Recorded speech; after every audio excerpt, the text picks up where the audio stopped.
Hello? Hello there. Hello, hello. We are here. It is that time again. Time of the week where I am stealing a lesbian's job.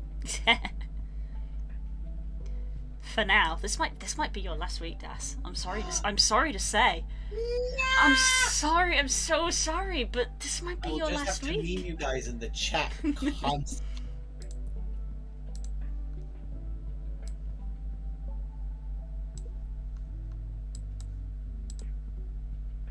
Yeah, I know, yeah, I have to delete like a paragraph and a half, but I know where I want to go with this. Because, we're gonna go with the hero thing of, well, you mean you're healing people, you're doing this, like, it's not enough. I'm not saving enough. The sad. Yeah, we're going with that. Because the character it's with is about to call their ass out in the best way. Get their ass with love and affection.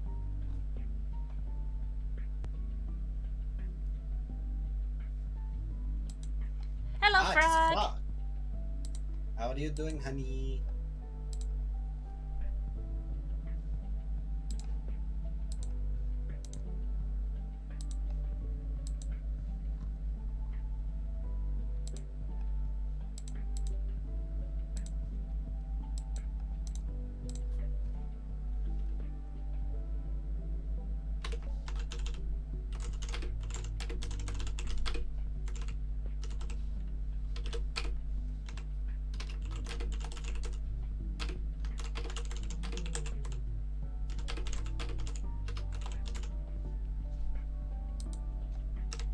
Yes, she has to do something important.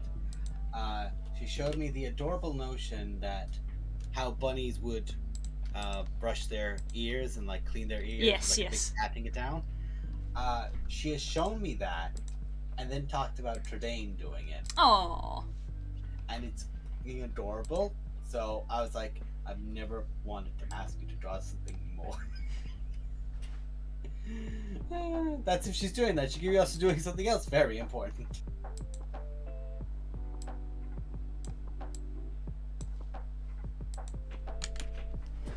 We might actually return to a regular scheduled D&D in the next month. Who knows? It could happen, boyo. It could happen. Back to pop. Imagine that. We might have some D&D on this channel. I know, right? Wild. The only way that would be funnier is if you just were like Blue Sky Wolf 09 D&D streams. That would be the only thing that would make this even funnier.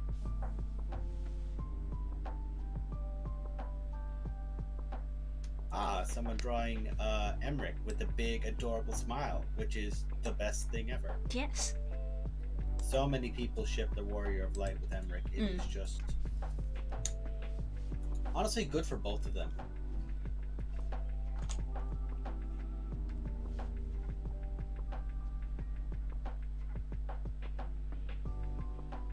Oh, nice. If I haven't got it set up already, I will have to set up auto hosting you in return, Frog, for if you decide to do your stuff. Heck yeah. I think I have a few auto hosts set up, which is basically like all of my friends. Same. I think I have you and like maybe 2 other people, maybe, but primarily you.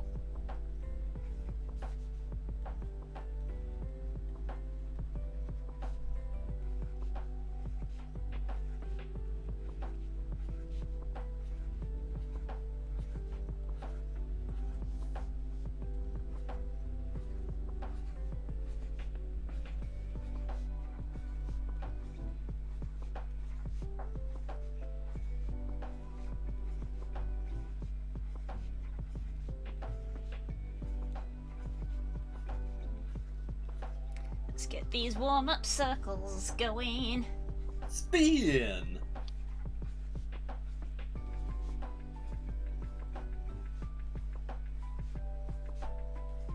Actually, do have to go back to voice activation because I genuinely forgot that I had it off for a second. Whoops.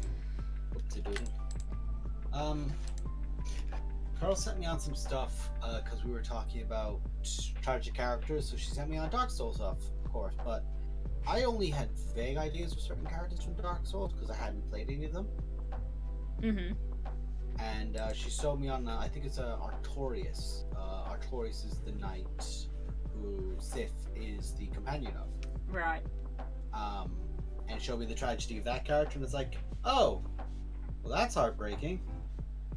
And apparently, at the time for the game, he was the hardest boss in the entire game, and it's implied the only reason you beat him is because when you fight him, he's got one broken arm. And that's just fucking metal.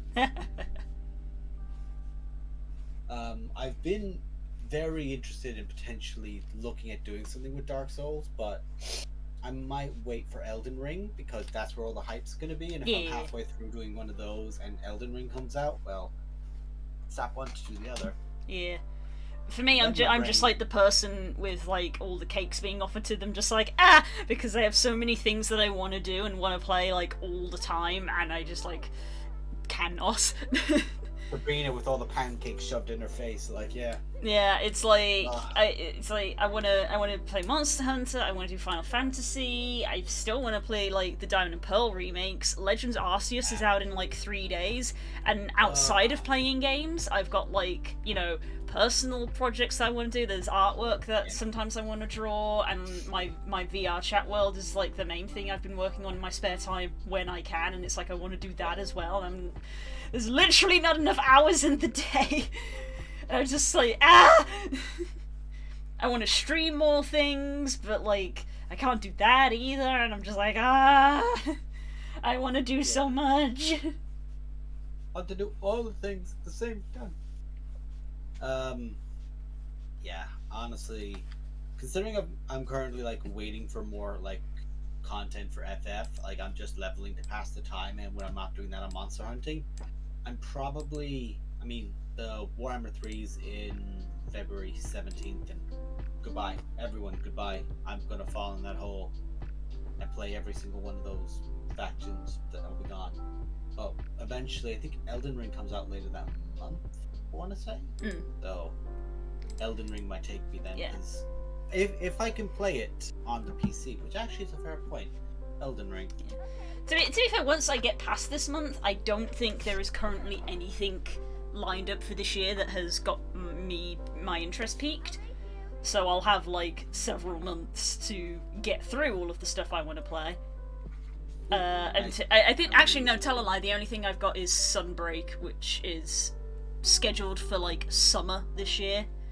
So the only thing that I kind of have to do is try and get through base Rise, but the rate that we play it, that will probably be the case, because that is, out of all of the games I want to play, that's the one that takes priority, because that's the one that Spook is presently actively playing, and obviously I want to play with him when I can, because obviously his work schedule, it does not condone us playing games together very often. Yeah.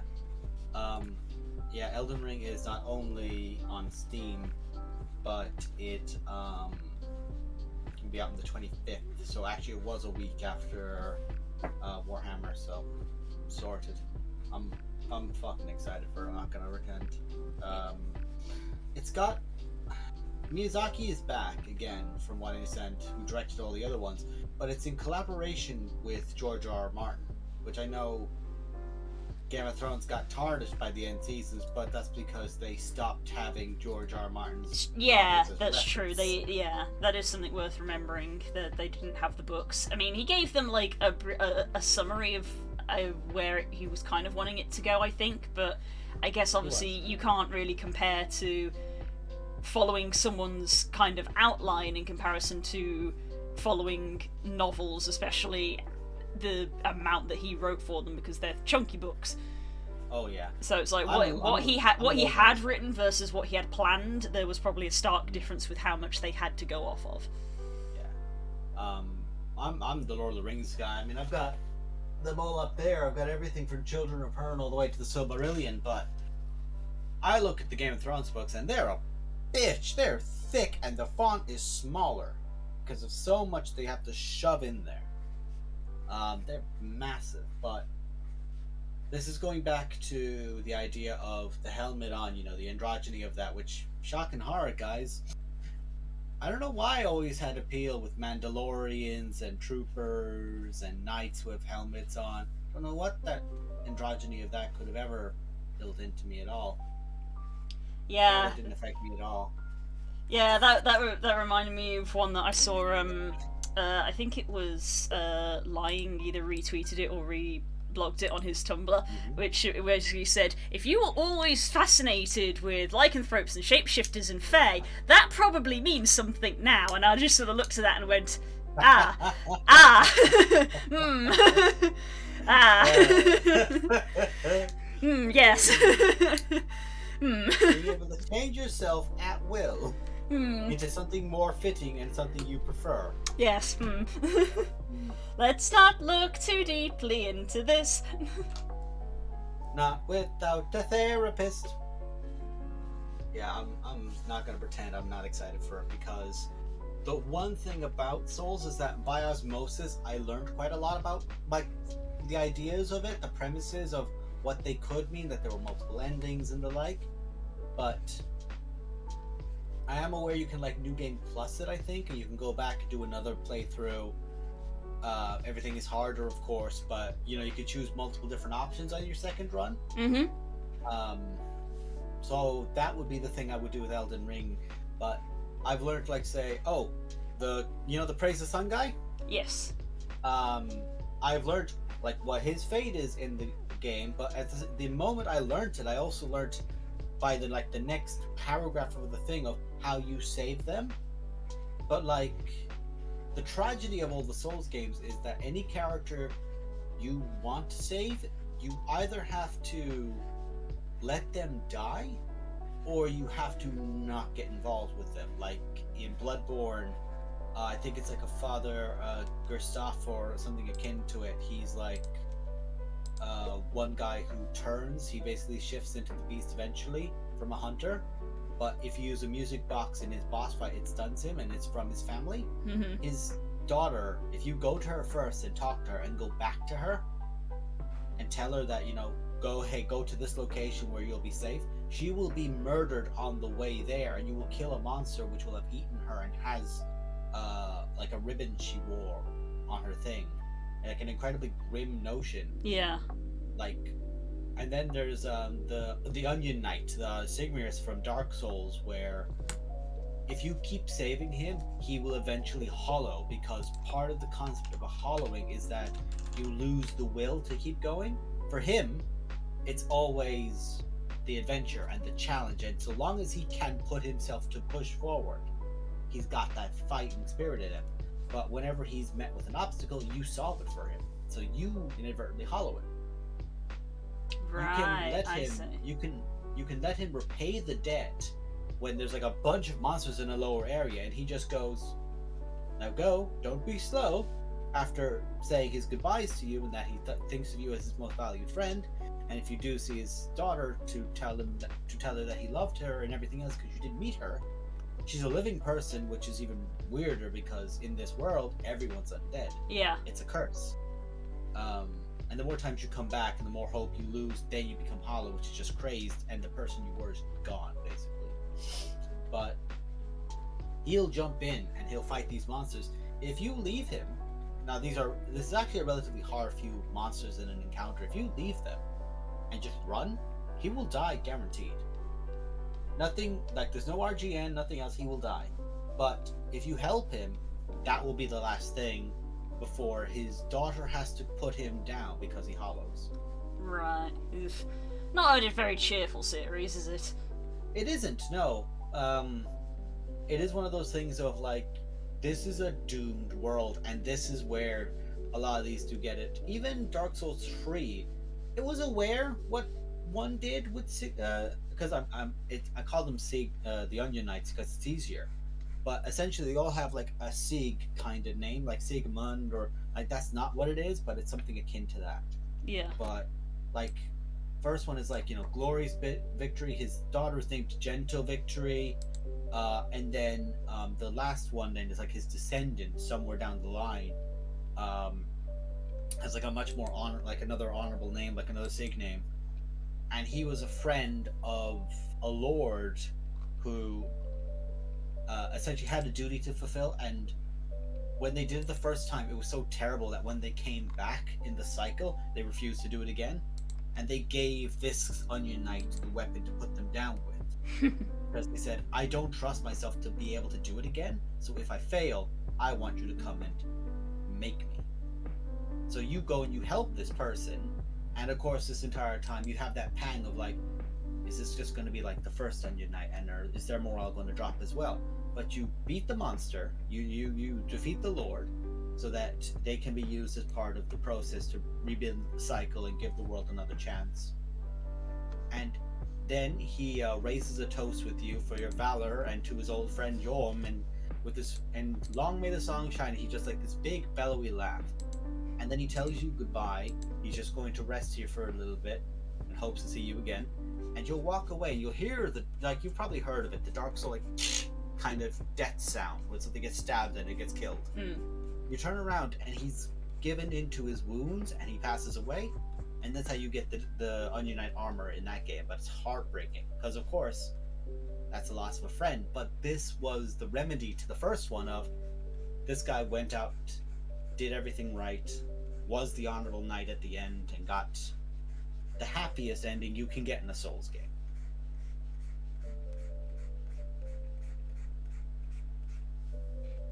I want to be able to go into Elden Ring without knowing any stuff like that, and just be completely blank to it. And I think that would be the most fun I'll be able to have.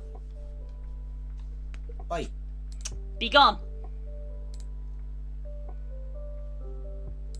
Dickhead. I got him.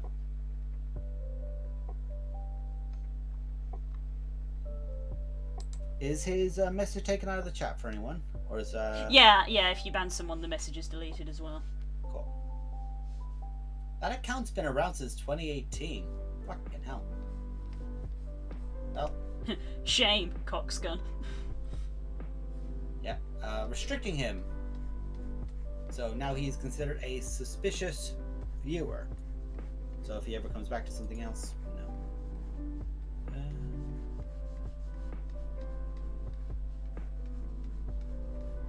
There we go. Next.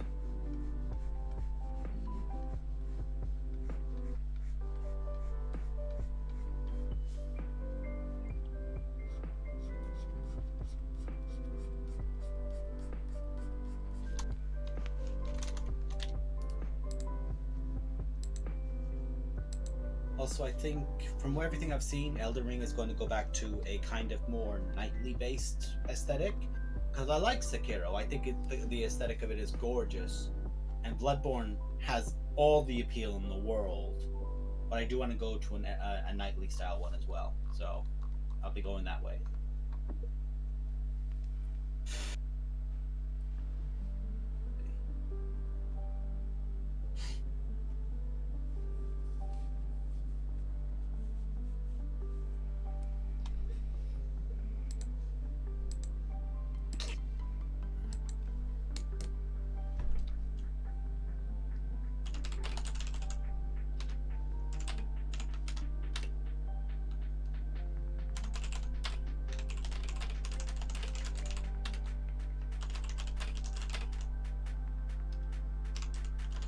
Oh, Crows is awake. She started retweeting things. She must have arisen. You're finally awake. We were trying to cross the border. Right? Walked straight to that Imperial ambush. Same as us. And that thief over there, Damara. I've never stolen anything. I have not stolen anything. In your presence. You have no proof. DM, technically, they have never seen me steal anything because my stealth is too high. You are correct. Back into character. You've never seen me steal anything. Also, they just like as a meta, it's like she's never stolen anything around you guys. The only time she's been ever remotely sneaky was when you went to New Grove and you helped Alistair with the fucking shanking people in the dark kind of vibe. That's the thing. I may have been playing one of the most typically edgelordy rogues you could find, but I was not the kind of person who would dick around by stealing from the party. I never steal from the party, and I also wouldn't. Yeah, I'm just gonna keep talking. I would also not be the kind of person who was like, oh, we're just gonna walk in somewhere, I find the first person and just start stealing from them. Like, I had restraint. Just because I had a plus 14 to my sleight of hand, I did not steal every single person I walked past, because that's not fun. No, it isn't. What's fun is when there's an absolute nubbin who is acting like an absolute bastard, and you steal something from his pocket. Yes, that's fun. That's all Liberty did. Found an asshole. I rob him. Okay, so you have 50 platinum, so eventually people are going to find you. It's like, no. I'm going to go to every single poorhouse I know and put 10 platinum through each one of those windows until I've just got 4 left. I've got 40 gold, and I just gave out, 460? You can't track that back to just me. You can't prove it. You can't tell me what to do. You'll be happy to know that amongst my many things, Delmara is still taking some time taking up my brain space this week. Ah, that's good. Thinking my thoughts about her. That's the joy of those kind of characters, is just remembering back to everything you were able to do with them. Yeah, she still lives inside my brain. Still getting up to trouble. Yeah, there's going to be no surprise to anyone about this, but Thane will be that way for me long after Oakhart's done. Yeah. I'll be in my late 50s. None of our characters ever leave our heads. No, because we take them out of it and put it in the page and we put it back in. Now you're more traumatized. You guys saw I was tweeting about Blue last week. Last time Blue was flapping around inside my brain. Apparently this week Delmara's decided, okay, it's my turn, I'm coming back. I had to turn the heating off because my parents decided to make the house into a fucking cook room, and I sweat and I have enough issues with it, so the window was wide the fuck open now. Yeah. I can't call my OC's flatmates because they goddamn don't pay rent. Freeloaders. Kirik and Kika would try. They try to, yeah. But they'd come up with like, okay, so we've got these rats that we weren't eating. Does this count for rent? I mean, Blue would be the same, but she would. I mean, honestly, she'd probably just do the same. Here's a deer. That counts as rent, right? Tala, fucking move me. Dare you? Come get me yourself, bitch. That's just Oakheart. Come get me yourself, you bitch. You remember the meme that I photoshopped Tala's face over? I regret creating you. Then kill me, you fucking coward. Oh, she came close. It wasn't death. No, but if she took away your petrified body, it wouldn't have been life. You're probably right. Well. You're probably right. Well, somebody would have been living in there. Yeah, not you. No, not me, but somebody would have been living in there. We would have been playing the most mad dash to get to that last shrine. Because that last shrine can't be open for a few weeks still, so it's a case of, okay, we have to fucking leg it. Oh, my days.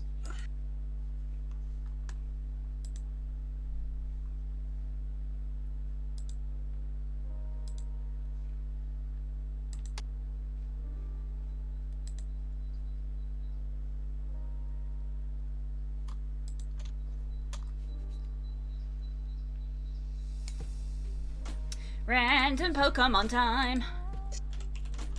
The favorite time of the week. Who's that Pokemon?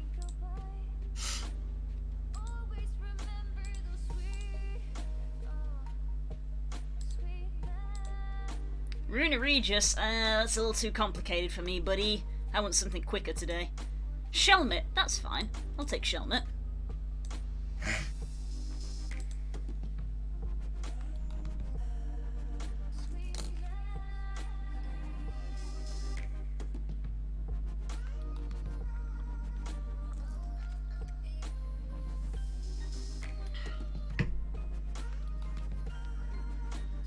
I just saw a thing there on the feed of someone playing Bomberman with a kid, and last week, like the weekend, not just gone, but the week before that again, my niece was here because they all came over to visit.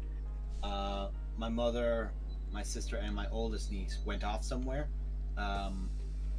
but Emily wanted to stay, and she's like, "Can I play games with you?" Oh. And I just like took her up, put her on the thing, and let her play away. I went downstairs to get a glass of water, and she was just chasing a sheep in Spiral. That was it. That was all she was doing. Bless. But me and my dad have never bolted for the stairs faster when we heard her yell. Oh, and no. then I just heard, "I got the sheep! Yes!" Aww. It was such a win. It was great. And my nephew today had a bit of chocolate with him. He was eating a Milky Way bar, that was my chocolate bar when I was young. And everyone's joking about, we need to get a picture of you and him both having it. And I'm like, haha, we'll do that after they get rid of fucking COVID out of them. Because he has it, my sister has it, my younger niece has it, and my older niece wants it so that she can hug everyone.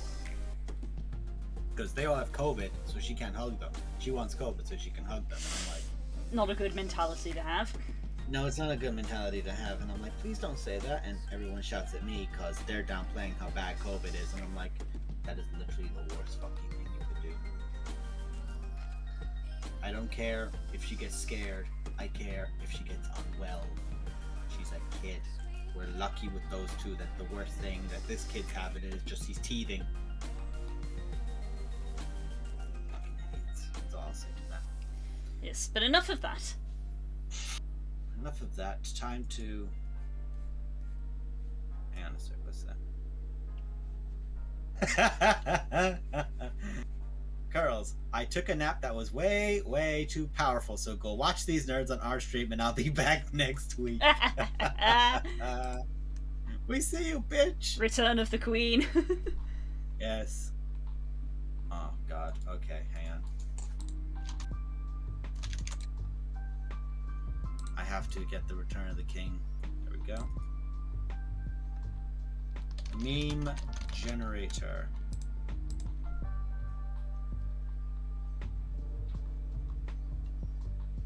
Load new template.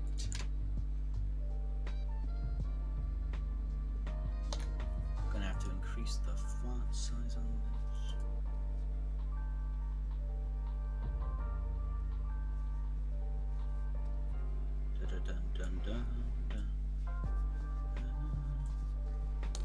That's another thing I need to watch again in the future, is I need to watch Lord of the Rings again for the sheer fucking serotonin of it. Here's an experience for you if you do ever decide to get a headset, watch it in VR.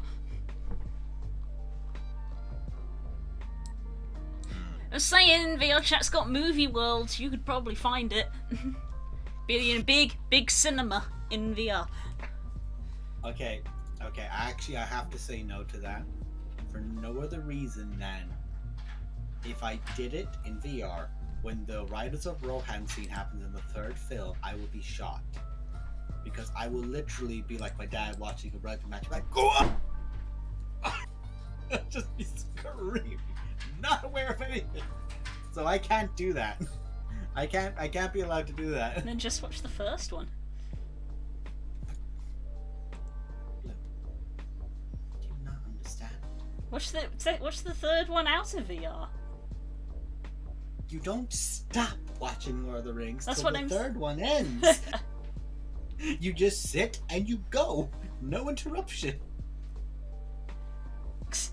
Wish I could go for however many hours without interruptions. Yeah, more or less. That is the easiest way to say it, is how many hours? Yes, that's the correct amount of hours. Hello. Hello. You're back.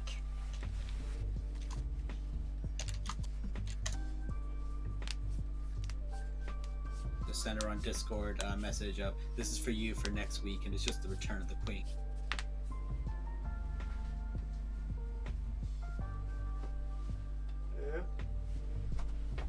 Sadie had her medicine. Oh no, she hasn't. I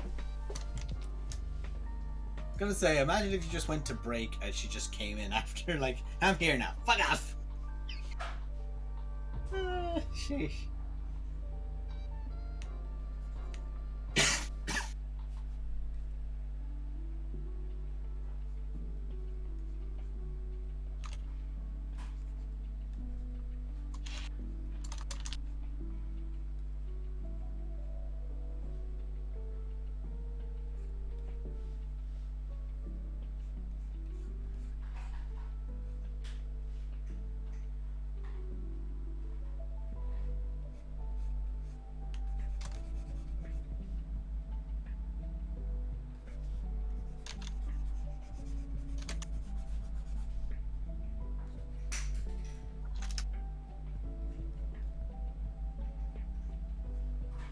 Also, someone in another Discord, in the Sangelin art crowd, had posted in a thing of like, I just have the best brother ever, because the brother had apparently had bought them Nitro for a month, but they like screen capped it and put it in the chat like, oh, my brother's the best ever. So just a heads up, guys, if you get a message from somebody that says disordered.gift, it's probably not genuine. Like, that is not genuine, and apparently he hadn't clicked on it, so thankfully hasn't been scammed yet. Right. Ooh. I just saw the time that Curls put in her deadline at.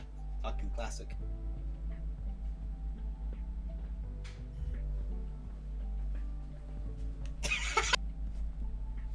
She said, hey, get back to co-hosting. No, bitch. She's right, bitch. She's right.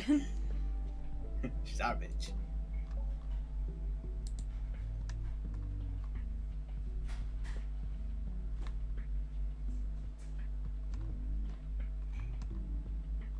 Seen somebody who's been doing FF tarots, but for characters from like Endwalker and the like, and honestly, someone needs to hire this person and just throw money at them and just tell them to make art. I can't because I'm saving, but someone else needs to.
So Stacey, if you're still in the chat, just to say, all I can picture is just Lo with a big, just towel bun top of his head, just all the hair wrapped up in it. It's got it's tangled up in the antlers. I was gonna say, does he need to dry his antlers? Surely he does, because otherwise they just drip. I mean, They drip down to the back of the neck. So they have velvet on them, so they might retain a little bit of water, but I think it's very thin, so just like a good. No, I think it's because it's so thin. Probably just like a good shake would probably take it off. But like, honestly, a shake is probably the best way to do it, because like if you get it with a towel, it's like you got to do every single one individually. Whereas it's just like quick way to do this. Okay, they're dry now.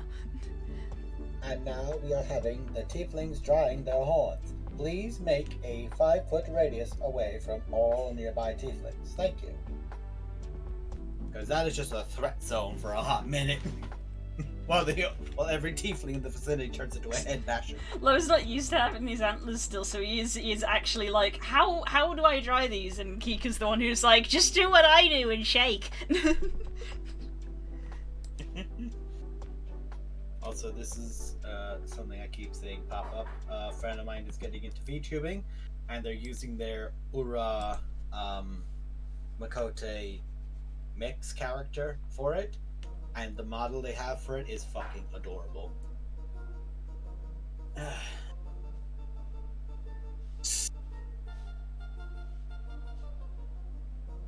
Just a big flow heart-shaped puff on the chest. And that's low. Yes. It's about the heart on his chest. Well, he can't wear it on his sleeve, so he has it on his chest. That's where I came up with the joke. Both the siblings have it.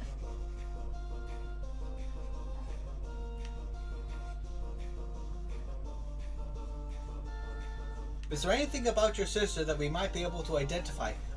Poof.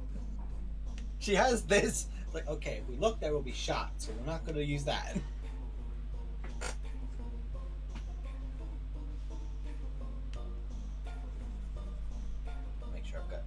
I have, like, too much prepped, which is worse than having nothing prepped. Because you know what I'm like, where I'm like, I'm waiting. Yeah, I'm in the mentality of I try to teach myself of if I prepare for a session and said session gets cancelled, I will not add to the prep that I have already done, because I'm like, past me thought that this was enough. So I will leave it as it is, and all I will do is reread through it to refresh myself before whenever the new session is. I'm not going to sit down to then just like, oh, I need to add more, because I'm like, no, this was already good enough. Yeah. I deemed this was good enough. I'm not going to mess with it, which is a nice way to think of it, because it does mean that whenever a session is cancelled, I can just relax, because I'm like, oh well, the next session is fully prepped. And the next session could straight up just be you and Carl's talking for 3 hours. So. Yes, it very well could be. It would be interesting, because we left off preparing to have a massive roleplay with each other, and then we've proceeded to not play D&D for about 4 months, so both of us will be like,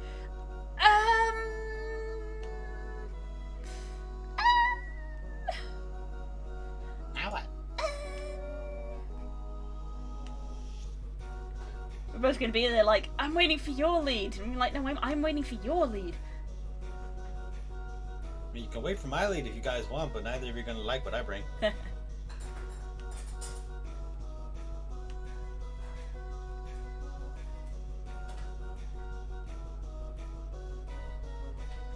I'm convinced the way the talent acts with Thane is just you getting back at me for being your DM for the last few years.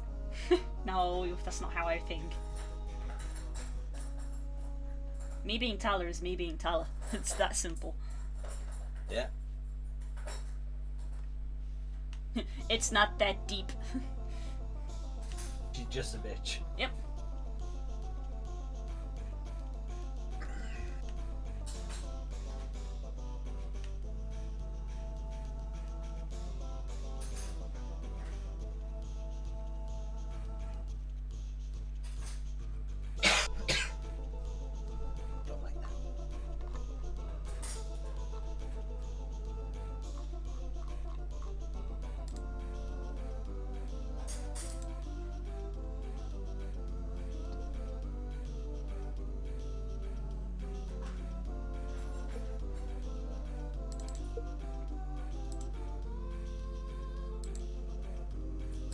Also, Stacy, the thing about the shirt being ripped is I guarantee you a button is going to go flying and hit someone in the eye.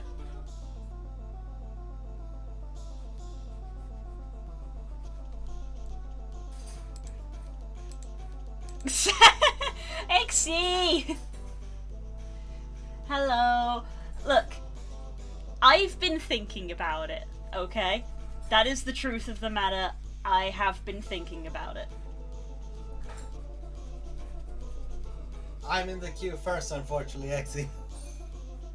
He is.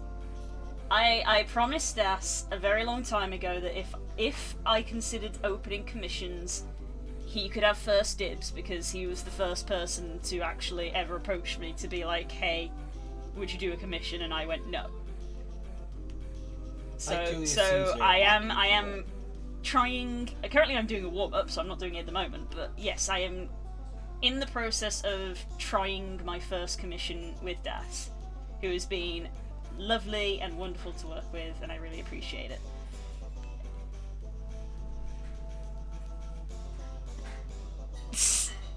I can't be allowed to be taken seriously. I have to meme. Like Julius Caesar walking into Rome, Exy. I went in and went dibs. How it's going to end up for me very later when I go out for my dinner with Brutus, I don't know, but for now, dibs. But Dash, you should thank Tixie because one person asking me was just me going, I don't know, but two people asking me was enough to make me go, actually. You made it begin. It's not the first man who steps forward to say that something has to be done. It's the second person that follows them that really begins it. Boy, if you want memes, I can provide some top quality memes. Seriously, I'm at my fucking limit. Yeah, it's the best meme. It's just the best meme. I don't know what to tell you. It's the best. The best meme. This is my character Kika, and she's going through a lot, so she has the best meme, which is this. This is just the best meme. She is a small bird, and she is at her limit. Yep. What happens when the world's expectations goes to you and you're literally a child? Kika! Kika is a baby, and everybody keeps asking her to do things.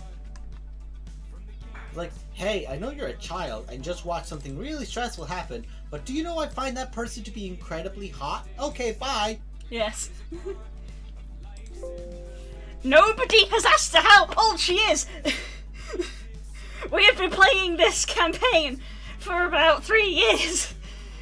Nobody has asked Kika how old she is. It's been 3 years. I'm done. Nobody has asked Kika how old she is. Don't tell me that's been 3 fucking years. I can't handle it. I mean, do I have a date on the key? 2019. Yeah. I know it's 2019. Yeah. I'm gonna stay down here for the rest of the stream. Yeah, that's a three-year campaign, my boy. Ah. But yeah. That's built on about 4 years worth of a campaign. Yeah. To be fair, if we're staying on the topic of memes, a lot can't beat the Azurja Goose either, which is, I mean, I think that's my meme of 2021, I'll be honest with you. Yeah. I don't think I did better than this, which is the goose wearing the dragoon armor. Look at her Dane. Aww, what she missy uses. Give me a brushy. Yeah. And while it's not technically a meme, I am a fan of the Kika Gregor paint over. Yes, one of my favorites, because of course it's me getting to be like, werewolf. Where I painted Das provided this amazing piece of art that he found online. I'm sorry I don't know who the original artist is, I know it's awful. And I was like, this is like how Kika is with Gregor being her werewolf babysitter, basically. So I painted over the original picture to put my character in. There's the original. That's the original picture. And I was like, I'ma just put my OC in there because you know what? That's what she would do.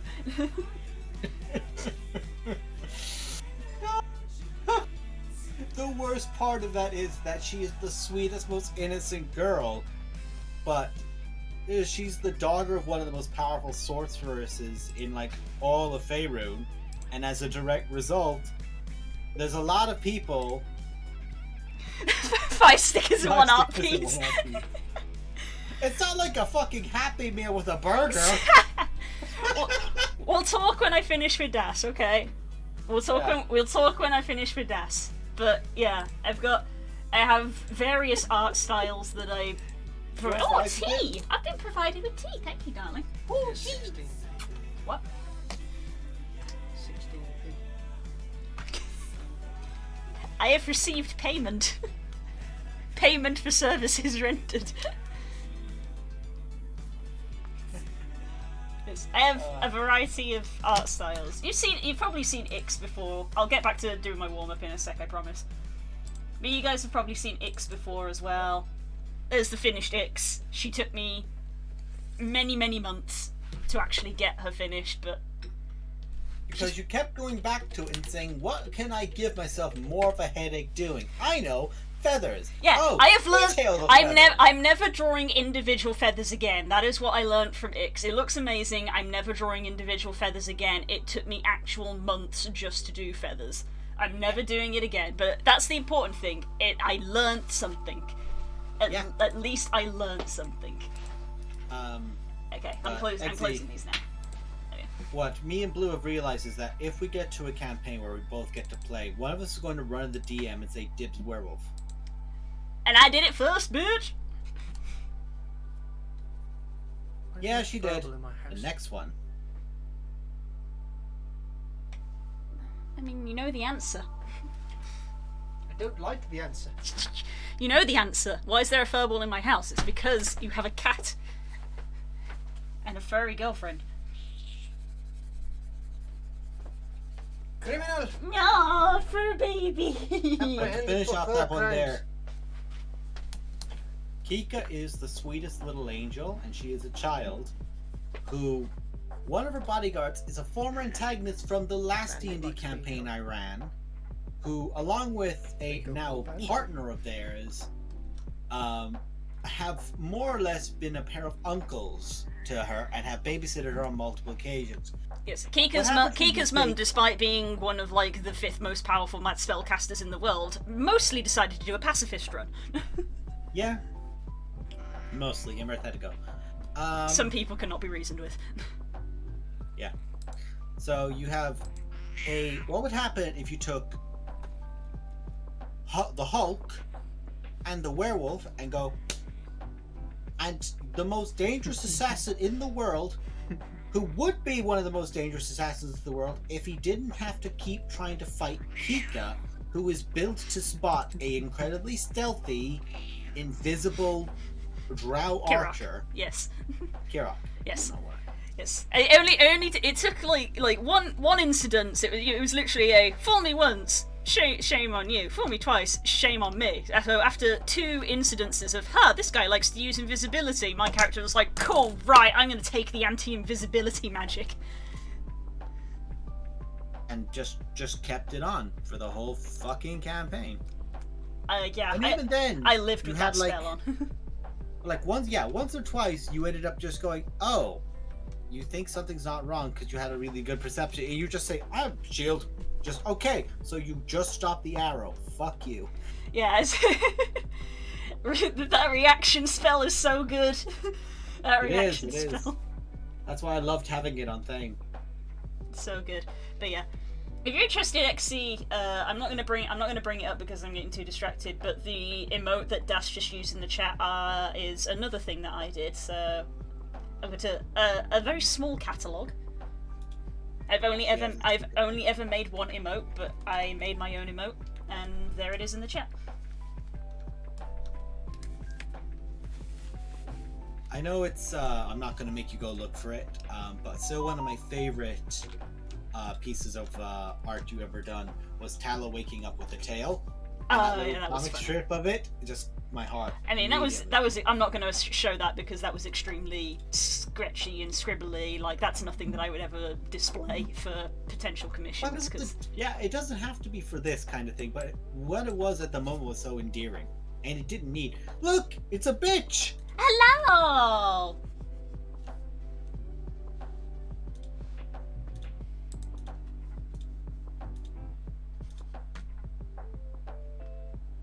Oh. My lovely is here as well. with a health check. Thank you, darling. Ah, they changed the chest! Oh no! Spook can't get his dice! Armello's chest has changed. Even though he doesn't actively play every day, he logs in most days to get the free dice from Armello. Looks like you're gonna have to get it off the Steam store.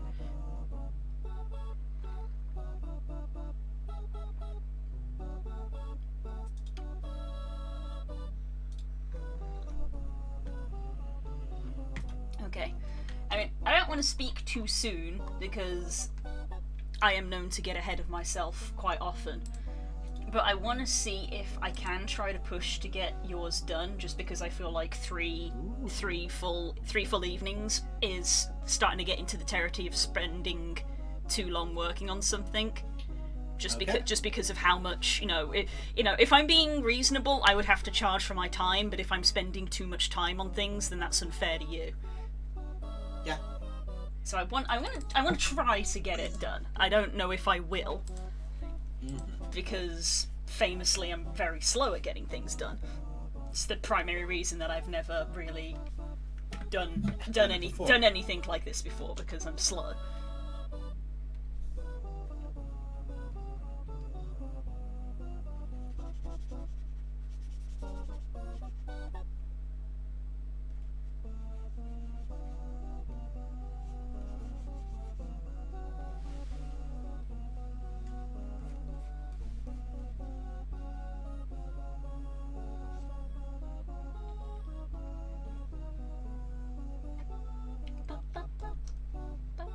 Someone made up a very, very bad take about Encanto and about Louisa just being a dude in a dress. They're like, congratulations, Twitter, it's about to execute you. Yep. As it should, by the way, because she's just a beautiful, strong woman. Take the shot. Take the shot, guys. Do it. Get rid of Jeff. His name is Jeff.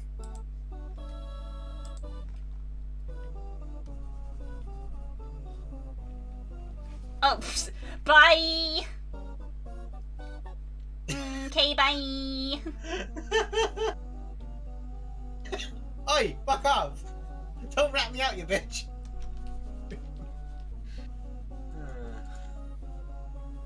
You're right, but fuck you.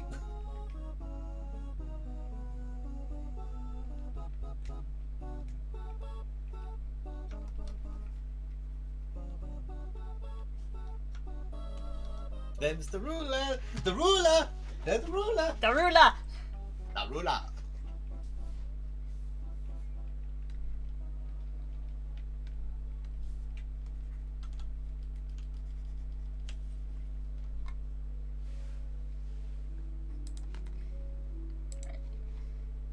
Get a couple more good colours and then just blend it a little bit, because I'm going to be doing lots of blending.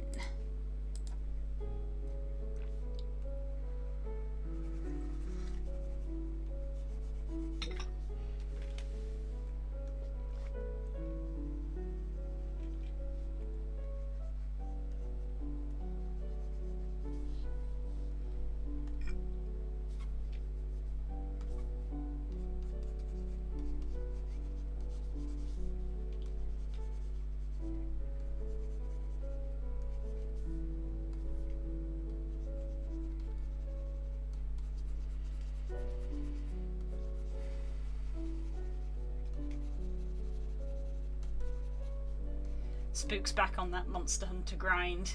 I think we'd kind of forgotten how it was in World for a while, because we'd been in the end game for so long, where he was just like, oh, I need a Magnum Arlo plate. 10 Magnum Arlo hunts later. The bonus of that is you will never need other materials from one. Not until he gets into high rank, boy. Because then it's high rank Magnum Arlo materials. Because that's how that's how the game works. He needed low rank Magnum Arlo materials. After the chat. But hey, that's monster. That's the game, you know. It's like if you don't want to get the materials, then you don't have to hunt the monsters, and if you don't want to hunt the monsters, then you're not playing the game. Yeah, that monster in particular, fucking brick shit. shithouse. No other word for him. As he should be. Yeah. That was the first monster that legitimately, like, I didn't fuck up on. He just straight up outplayed me and killed me. Yep.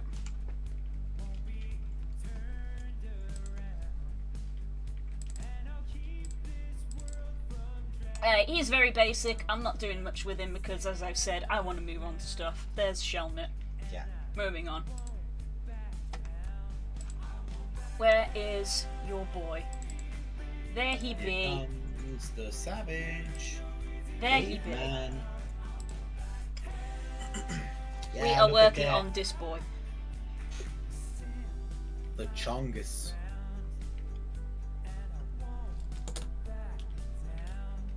So, The yeah. reason we're requesting that the wizard learns Tensar's floating disc, because if they fall over, you'll need to toss him onto it to Yep. get away.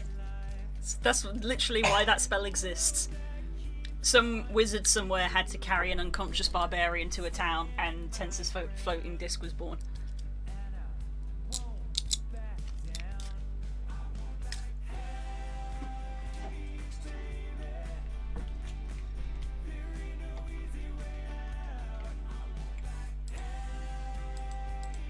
I just got 2 good snaps on the neck.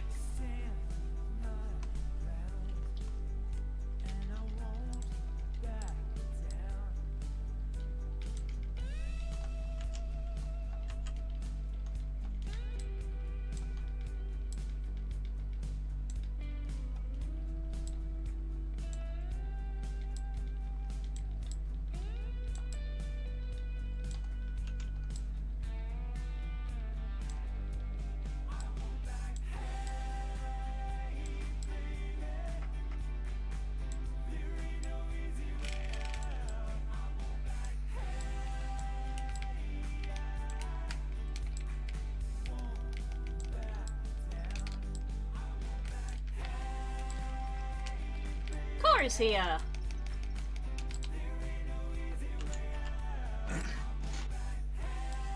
I need to go get more water because not only is my voice getting a little crackly, that glass is out. So, be back in a bit. Alright.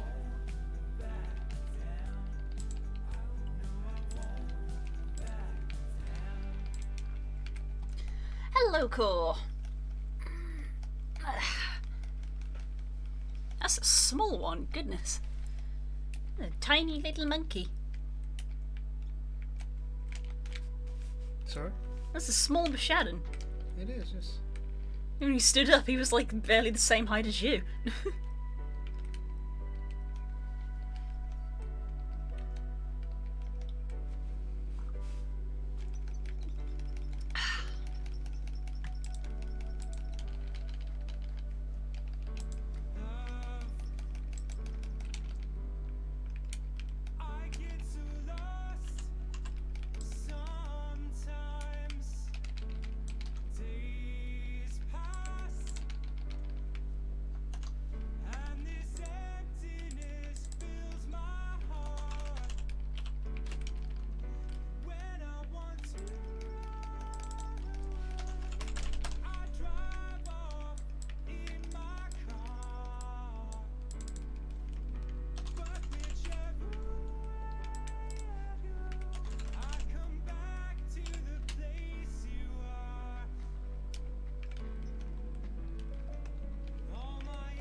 I'm back.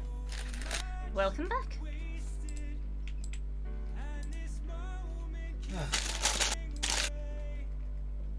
It was.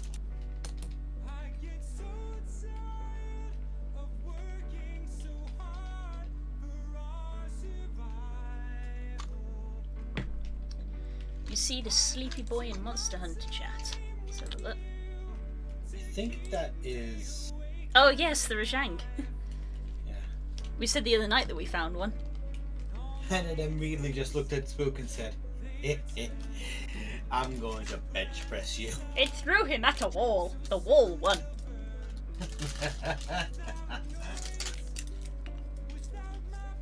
What was it again? The Gadag, what was it? The one that you guys introduced me to? The Ice Bear? Gos Harag.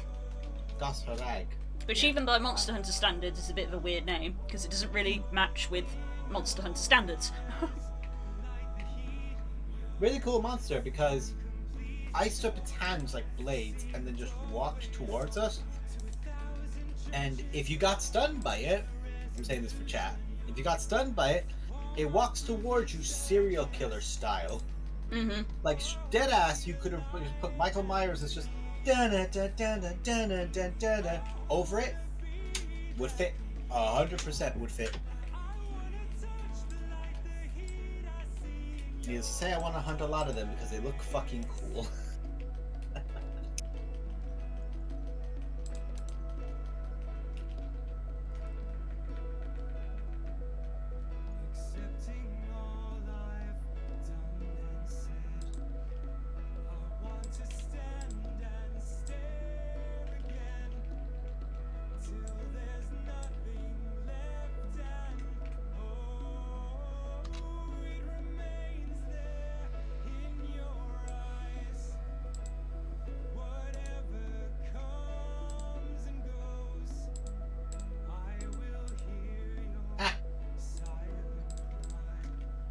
Was that with the serial killer bear, or was that with the Saiyan?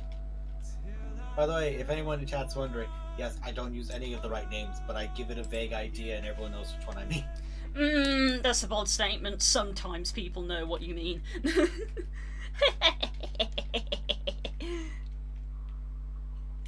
Yeah. We just keep repeating the same memes over and over. Oh, you know that flappy bitch? Do you have any idea how little that narrows it down? You know, the poison one. Do you have any idea how little that narrows it down? I'm joking. See, you'll get it eventually. I'm know, joking. No, I won't.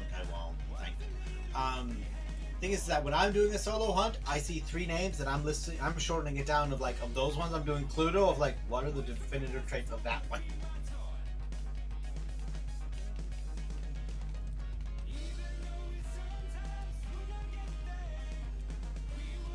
We don't really help because we're so used to monsters that we have nicknames for a lot of them that only we understand.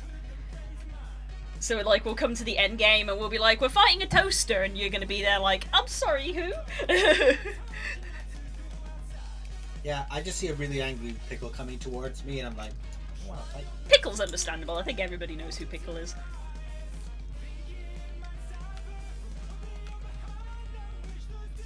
That is just that's a T-Rex. Yeah, I mean, you've seen for yourself how many monsters are just raptors. Yeah. But in their defense, worse is in their defense, all of the raptors are from Gen 1 Monster Hunter, and we're on Gen 5. Everything that is new is interesting. Hmm.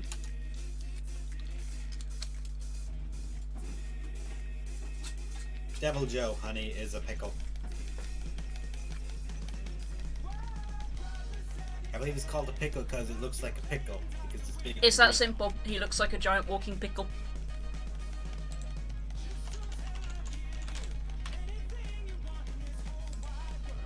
I would really love for it to be introduced into this game, and it's just it has this cool sub name, then its real name, and then just a little sticker flings in off screen. Also a pickle. Is a pickle that breathes coke. Yep, breathes cola. I'll bring him up. New document. This is Devil Joe, the angry murder pickle that breathes Pepsi. Cherry flavour. You know it has to be destroyed because it's shooting out the worst kind. He has teeth on his teeth. Hate it. Not to be confused with Odegarin, who has claws on his claws. Odegarin's a dope, but too many teeth is one of those things where I'm just like, I'm going to not look at that part of you at all, ever, because I hate it. I hate too many teeth. Fair. It's like you and eyes. I can't stand Yeah, it. I can't deal with eyes. Thankfully, Monster Hunter doesn't really have multiple eye creatures. Yeah, there's one monster that has no eyes, and that's a problem. You didn't think it would be a problem, but then Kezu came out and it's like, ah! The nope rope. How dare you, that is insulting to actual nope ropes. Monster Hunter has snakes, and I'm sad that they're not in Rise, because the snakes are really cool. There's a bunch of serpentine monsters in this one that they could like base it off of one way or another. They could use their skeletons for their models as like a default. Yeah, the Leviathans are very similar to Snake Wyverns, so I don't know why they didn't make that leap, but obviously that was just a choice that they made. Fun fact, one of the largest monsters in the entire franchise is a snake. It's in world, kind of. Is part of it in world? No, all of it's there. Spread out and it's the entire zone? It's the entire zone.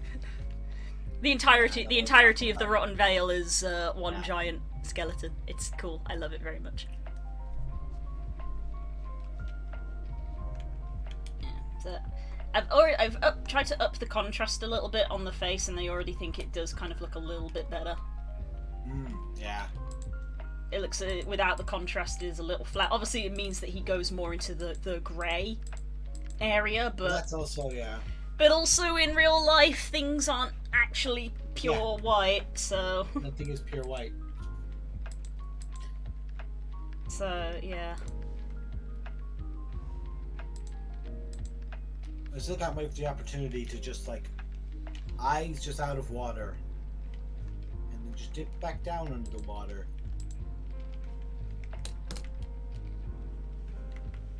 Pickle likes to fight everybody. Yeah. Devil Joe is plagued with constant hunger, so they attack everybody. Nergigante specifically is just very aggressive, but it does actively hunt elder dragons specifically. Like, that's its prey. But, like, technically, if something isn't an elder dragon, Nergigante would leave it alone if it wasn't a very aggressive monster anyway. But he doesn't hunt them to eat them, it's territorial. Whereas Devil Joe is just, I want to eat everything because I am constantly hungry. Cannibalism is a hell of a drug. I was about to say, there's a few animals that are like that in Monster Hunter that are ravenous. Yes. Devil Joe takes it to the extreme. He is the most tip-top. But yes, there's quite a few that are just hungry. Tigrex is another one. He gets quite hungry. But I imagine he gets hungry because he's got like the world's most insane metabolism, considering how fucking energetic the bastard Yeah, is. that's pretty much why.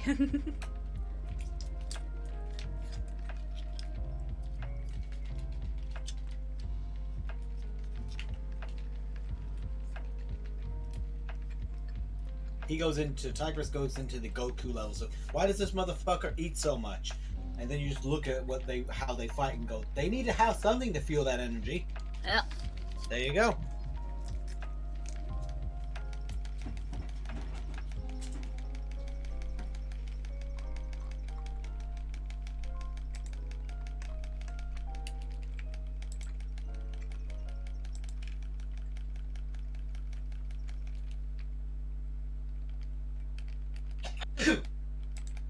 Excuse me.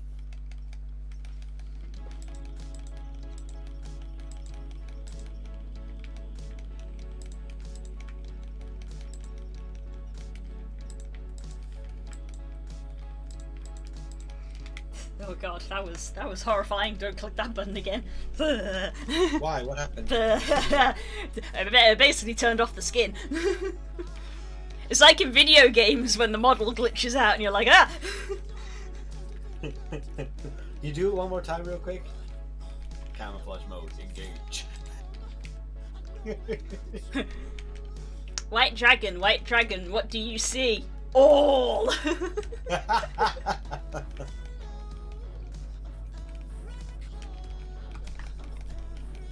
That's like the Predator kind of camo coming off of it. It's fucking... That makes the scar look metal as fuck, though. I know you have it as, like, that's your backgrounds that you're covered over the other layers with, but...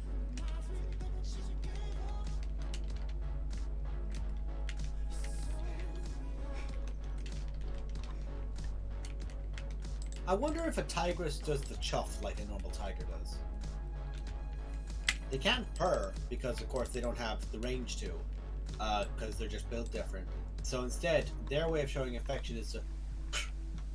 It's like a chuffing noise, kind of thing. Mm. Very endearing.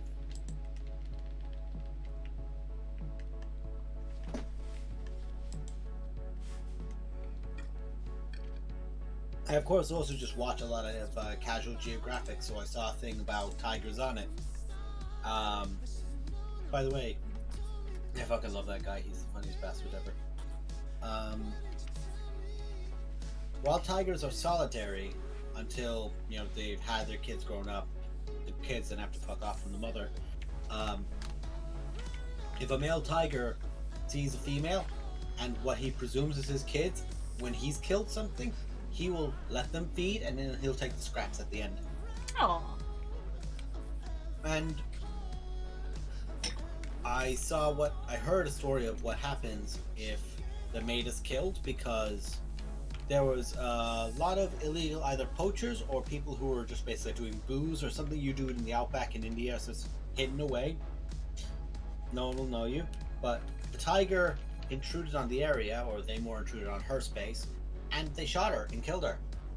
And the hunter who did was mauled 3 days later by her mate, who went full Liam Neeson on him. He survived the encounter to die from his wounds later. Karma.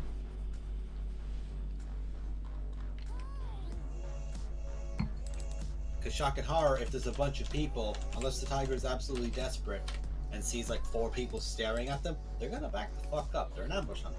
Yep. They fail to be ambushing. They leave.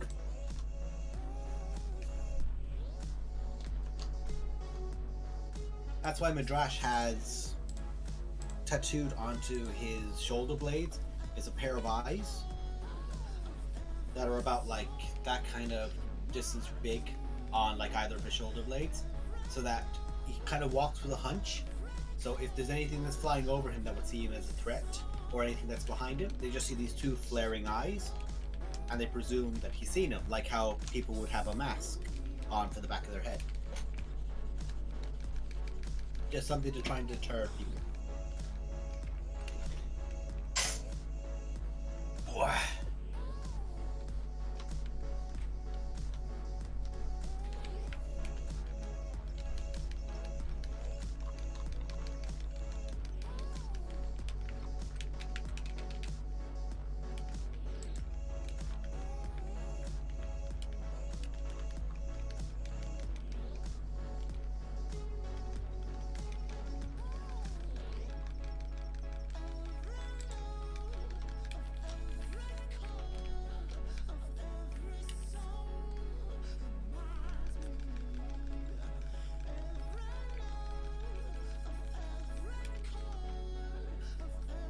Something that's very fair.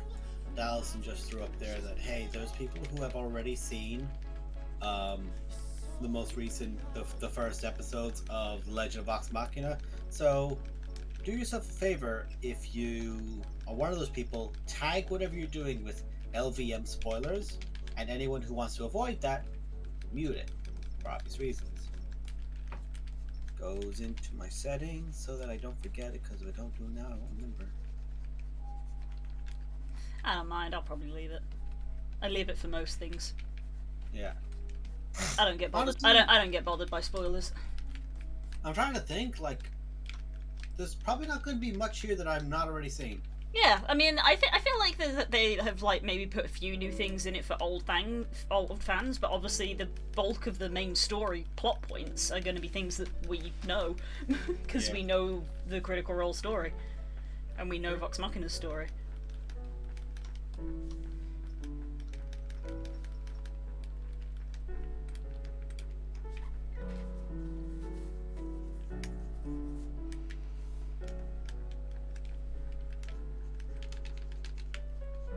I can't wait to hear Percy shout Silas again and just go for the shot. Yes. That arc is gonna just be. There's gonna be so many people who are awoken to the notion of no wonder Vax's first reaction to those two is to go, "Hey, three-way." Wonderful bastard that he is.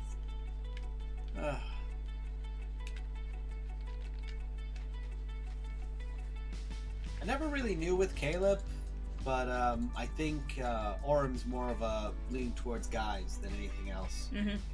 So it's just Liam living vicariously and going, kiss all the male characters, kiss all the male characters. Good for him. He deserves it. I still can't believe it was like, everyone's going, oh, is Liam O'Brien going to be in the voice acting? No, David Tennant is. Just a sweet like. We had to turn. It was the best transition ever. We had to turn to a big voice for this role. Hello, I'm David Tennant. What?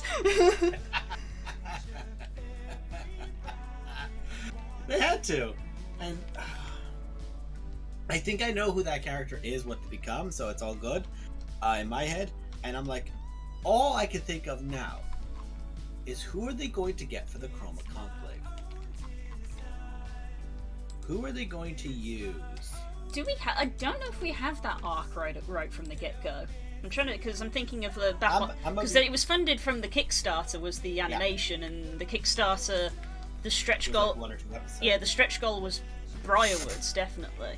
But I don't remember if I don't think Chroma Conclave was in the list, so that might be a later on thing. It is going to be later. It is going to be later, right? But the thing of it is that we've now seen that they can get David Tennant on board, which means we have the Briarwoods. We know who the Briarwoods are going to be. We know who Alora is going to be. We know who Kima's going to be, which is very awesome. Yes. But they've gotten some good voices, and I'm like, I already know some of you are lesbians. This is great. I can root for you from the start. Also, a very interesting point is that we could see stuff that Vox Machina would not have seen. Yes, we get exposition. Yeah, we can get exposition on the sides, which adds to it then and lets Matt's world building just get spicier. But let's be real, it's not an if, it's a when with the Chroma Conclave now. Yeah. They've looked at the Briarwoods. Yeah. That Briarwoods arc is going to, in my opinion, it's still. And I love a lot of because obviously they've got to deal with because they're being hosted on Amazon now, and like, you know, they had the money, they got funded to make the show, and then they obviously struck a deal with Amazon to have it hosted on Amazon Prime. So I think pretty much as soon as anybody sees like the trending and all the people tweeting about it and all the people going amazing, somebody will be there going, okay, so we're gonna fund the next season. What's the next season gonna be? And Matthew Merce just slaps his hands on and goes, Chroma Conclave! Dragons! I'm just... it's going to be... Because I can only think, like, who the fuck do you get to voice Thordak? Ooh. And like, Sean! Vorgal and the other one, I can't quite remember. And Vorgal being the white one, I only remember... their name because when they originally attack Amon, spoilers for 6-year-old YouTube series. Or I think that's going to be a new series in 2 years. But Vorogol is fighting Vox Machina at Greyskull Keep, which you're going to have to rename, by the way, which is hilarious. Yes, they have to rename it because of copyrights. They're like, hey, would you guys be cool? And everyone goes, just don't. Yeah. Just Well, that's the rename thing, because much like in Matt's Teldore books, all of the deities and stuff have to be renamed because, of course, all the original deities were named for Faerun deities that he just used in his campaign, so they all had to be Or given new Greyhawk names. So, deities. Vecna won't be called Vecna, and Bahamut won't be called Bahamut. Could still be called Vecna because Vecna is just so iconic to D&D as a whole. Because Vecna is not in any one setting. Vecna could feasibly show up in any setting. 'cause that's Yes, part but of it's Vecna. whether Vecna's name is actually licensed by Wizards, which there is a good chance it might be. It absolutely is then, which, if to be fair, if they do rename it, it's going to lose the oomph of it being Vecna. I'm Dave the Lich. I think that's one of those things where it's like, because of the relationship they have, that Vecna will be a pass. And all I want is Vecna to be voiced by Mark Hamill. All I want. Because that would be good. That would be fucking great. God.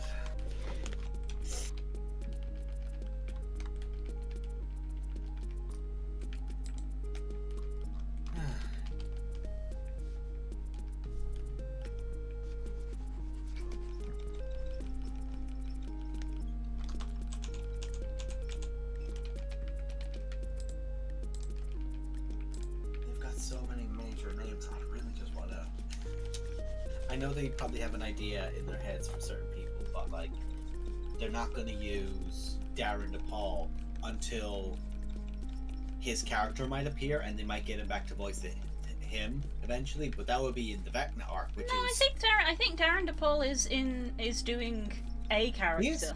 he's doing characters in this, but he won't be used for anything else until his own character. I don't think they won't use Darren more than once. I don't think in that way. Like, he's doing this now. He'll of course have to do his own character as an homage, and then they move on. I don't think they'll like use him again after that. Like, That's fair. which would make sense, like, as well, because then it's just like, oh, when's Darren DePaul going to show up again? Oh my god. Fuck me. Oh no. If Vox Machina goes really well, they could do the Mighty Nine. Which would mean we'd have to watch Molly's death. Oh no. Which everyone has seen part of it, seen animatics of it. Just, oh, that's gonna hurt so many people.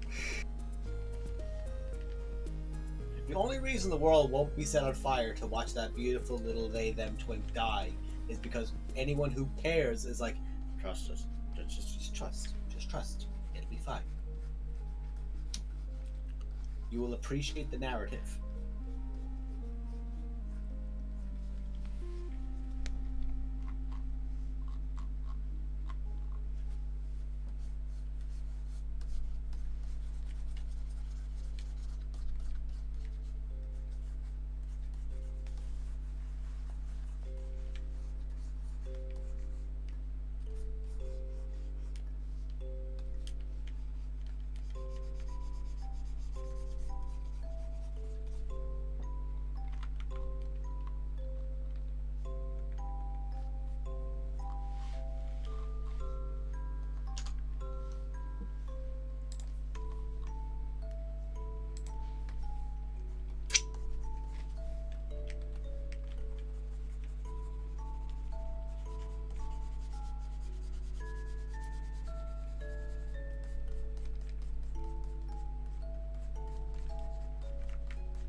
I went to drink more tea and I've already drank it all.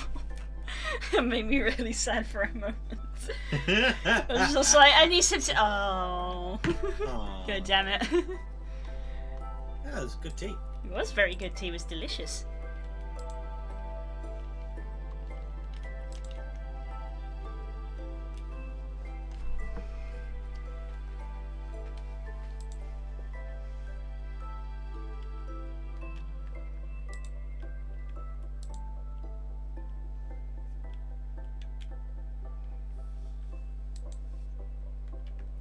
We'd have to settle for water.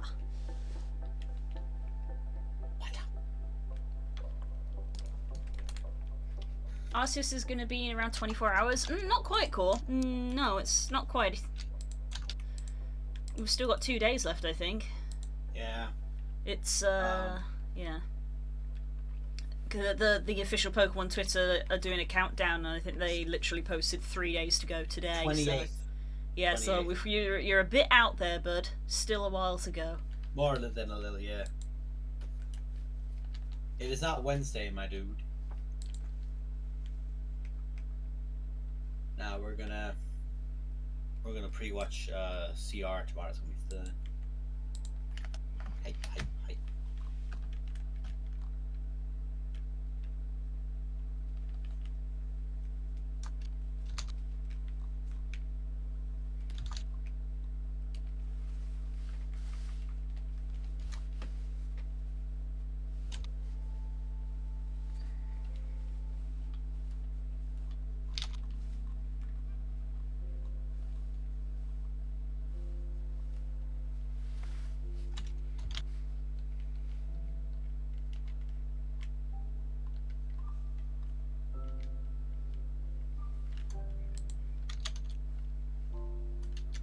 Yeah, I think for a while I thought it was Wednesday until I actually looked it up and counted, and I was like, oh, is it Thursday? And it's like, oh no, it's Friday, which is the normal day that they release games.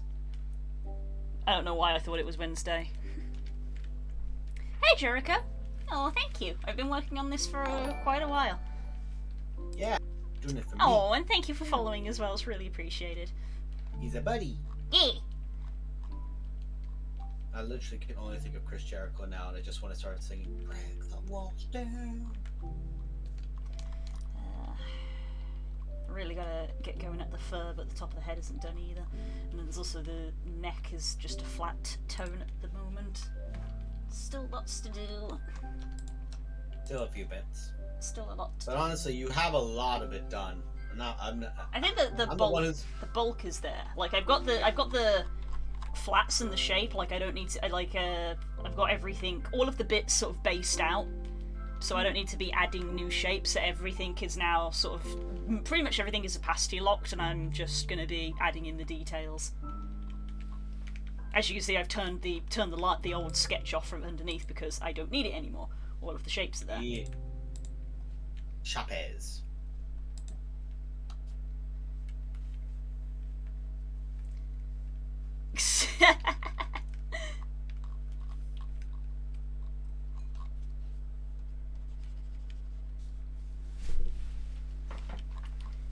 Let's get some highlights.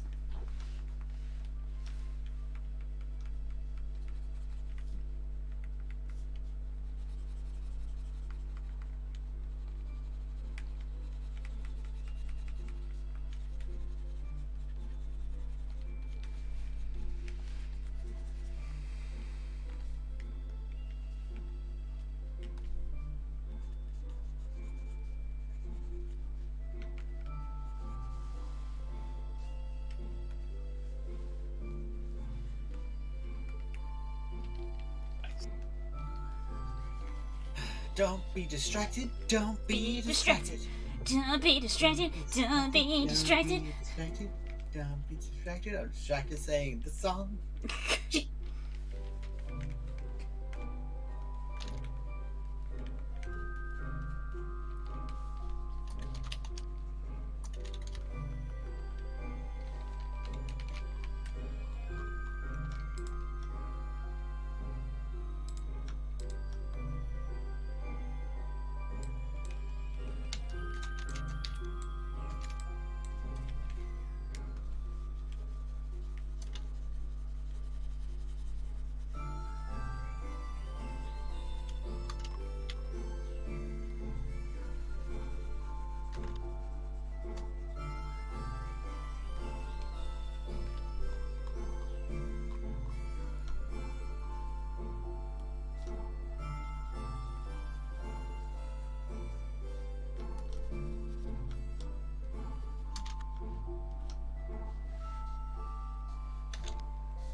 no one else will do.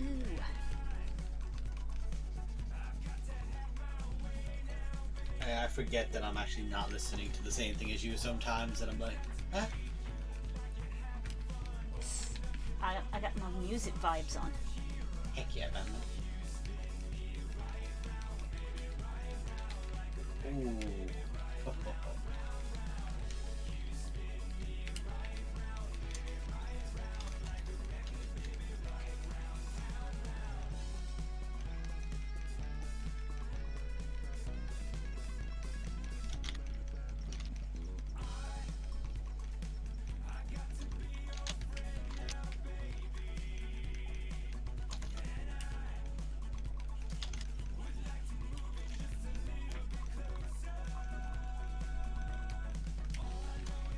Let's go for the big blend.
Feel free, Jericho. It's nice to have you around.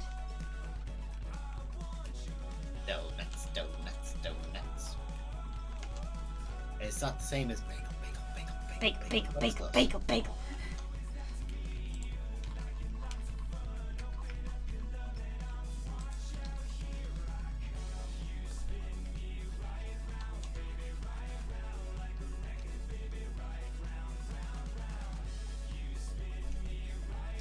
Oop.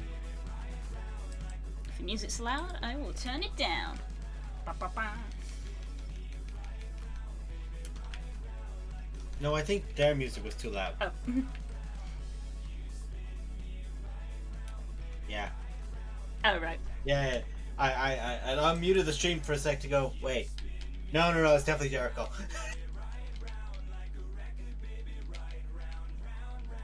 Because I tend to have my music on to the point where someone can hear it in the next room. So I have it down so that I can hear everyone else talking.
Listen to the radio.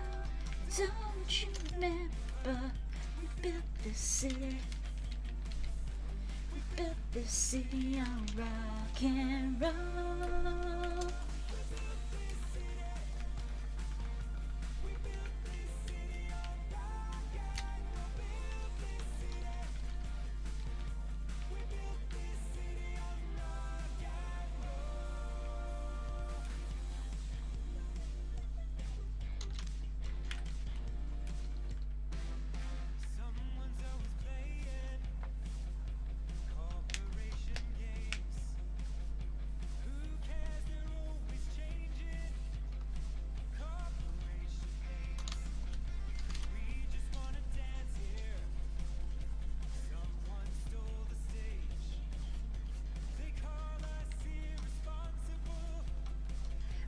lines of the page.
Pop's coming back, then that means potentially you've got the chance to actually play Dis Boy as well. Yes. Dis Boy could be coming back. I get to play them on Saturdays. One icy boy will be returning, and he will hopefully have his nice shiny new picture. Oh hell yeah! A little token goes. I'll be so excited for that. We are fighting a flesh monster once we come back, so. Just D&D things. Yeah. I'm trying to remember. We'll probably need Aaron to assist with a bit of a breakdown of it, but from what I remember, we were going out looking for people. By the way, there's been a lot of undead cultisty things going on. Tala would have a field day because she was just murdered so many people. Yeah, usually. But she'd have a field day because it's her home turf of I know these motherfuckers and how to get rid of them kind of thing. Hell yeah. Jericho, D&D is one of those things where all the stars have to align for you to get a long-term party. I've been with this motherfucker and a bunch of other people for well over half a decade. That's because when you find a good one, you latch onto them like a leech. Me and Stacy. we all realize that we get on brilliantly and can roleplay off one another, so now we're in like 6 different games, all with each other. Yeah. We had Blood and Sand, which was the initial one. We had the Break one, Lost Minds of Padlovar, which then became Storm King's Thunder, which has now become Plight of Princes. Yeah, because we were like, oh, Das, because at the time Das was the only one who DMs. Now all of us DM. We were like, oh, you know, writing Blood and Sand is so stressful because you have to homebrew everything. So, you know, if you want to take a break but you still want to do D&D, then do a pre-written, because then you haven't got to do any stuff for it. And arguably that one now has more convoluted lore than Blood and Sand does. It does, because it's Faerun's lore, but it's edited Faerun's lore. My edition of Faerun. I've taken away all this like really questionable stuff about Drow and matriarchal dominatrix because clearly somebody had a fetish when they were writing that story and went, yeet! Now let's fill this with something actually enjoyable. And went from there. I've been writing it all down compared to what Blood and Sand was, which was me learning. Yes. I still say it to the same day of that if I went back and did Blood and Sand now, entirely different game. Oh yeah, but that's the nature of being a DM and the nature of D&D is that we all learn and we grow and we learn to do things, which is why we are going to one day, fingers crossed, going to do a Blood and Sand sequel. Blood and Sand 2.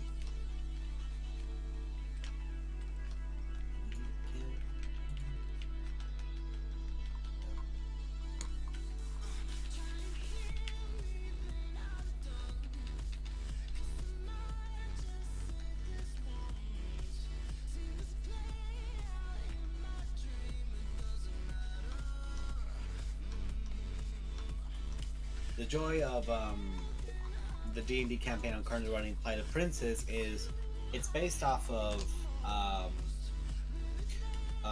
Lost Minds of Fandalvar, which then became Storm King's Thunder. Both are Faerun set campaigns.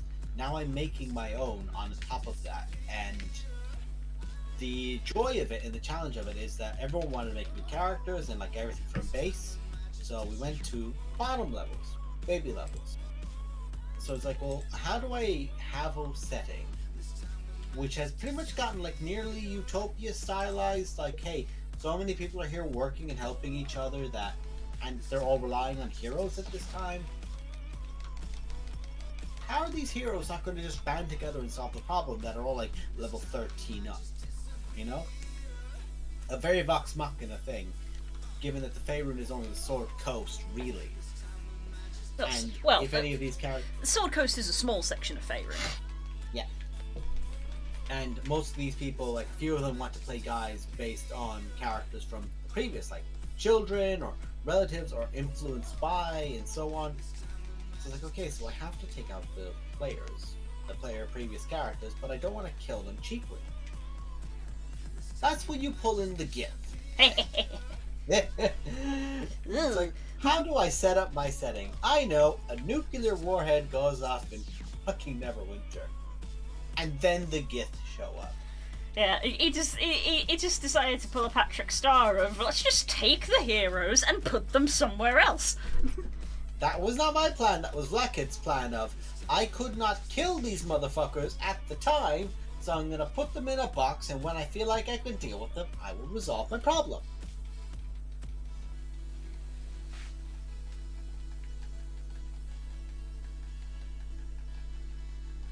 In comes the new party. I'm gonna be a bigger problem. Because we'll bring them back, and then you have to take us both on.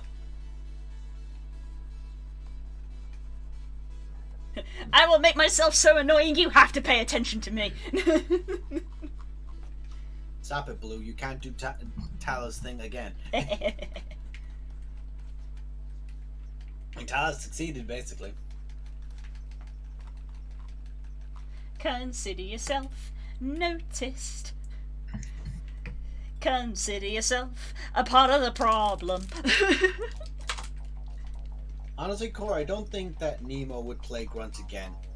And the Blood and Sand 2 is going to be set in a time that is so far past that very few of your characters are still around, and the ones that are the like dwarf, the elf, the half elf that's, you know, getting on in years, the human that is somehow still alive, and that's the general flair of it. So I don't think a Grunt would reappear, because that implies that Grunt had another kid which got whipped. Yeah, that's the one. One of the differences between the Blood and Sand sequel and the Storm King sequel is that literally, because I explicitly said I want to play the child of my character, because the character I was playing have short lifespans, it was a case of, so this can only be sort of like 20 years or so in the future, which it is, whereas with Blood and Sand, when we say, we want to play these characters' children, it's like, well, their lifespan is in the hundreds, so this could be like 100 years on. Yeah. And they would still be kids, but majority of the party has just passed away from old age, aside from this handful. And this handful that would have spread themselves out over the world organically over time. Yeah. And that's what I've been thinking about today when I said Delmara was occupying my brain. Thinking about what she's doing.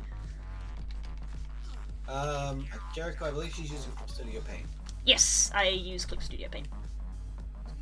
And I've got a simple Wacom tablet. It's nothing fancy. It's a pretty basic tablet. It's not even like A4 size, but it's not quite A5 size. Actually, the drawing area is a little over A5 size, but it's not quite A4. So it's not a fancy setup. Clip Studio Paint is a great program. I would recommend it highly. It is a lot cheaper than Photoshop. I used to draw in Photoshop. I have now gone over to drawing in Clip Studio Paint, and I do actually think I kind of prefer it.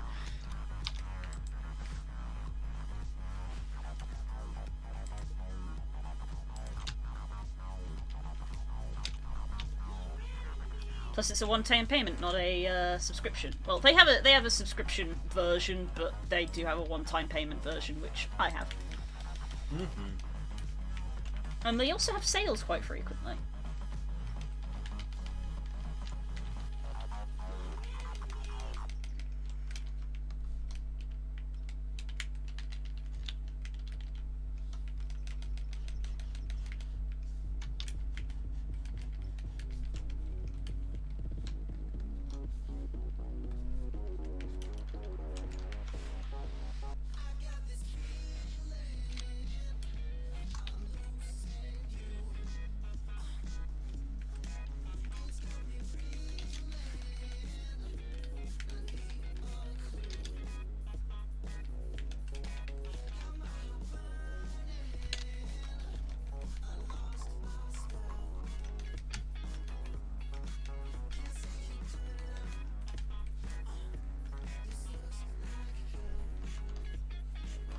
Krita sounds familiar. I think that's one that doesn't get used as well. I've heard of Critter, yeah. Never used it, but I have heard of it.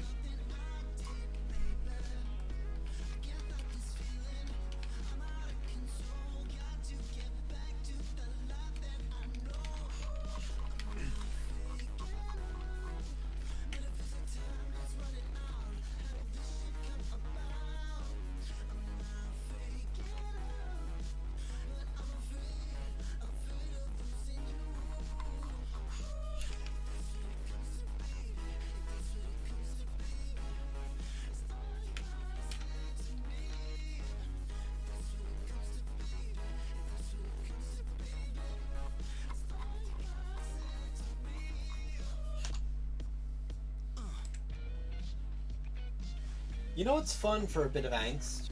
Is when you're writing a character who technically could be considered having slight multiple personalities. Not as a disorder, but like as an actual thing, in that when something is a bit too much for one to handle, the other comes out.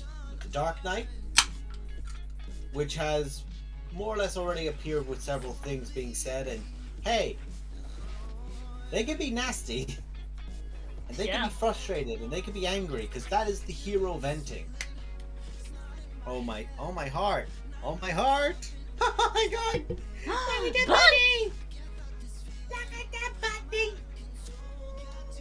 Aww, you washing his ears. Give him a little smooch. Bless. Jay washing them ears. That is too cute, my heart. That's oh adorable. Days.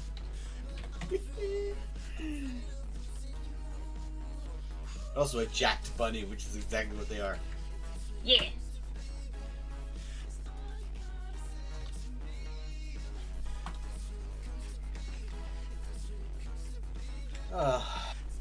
Sorry, Jericho. I was having a tangent. I was going off on one about what I'm writing right now, and just my partner is sweeping in and going, "Hey, cute bunny, that's your bunny," and I'm like, "It's your bun."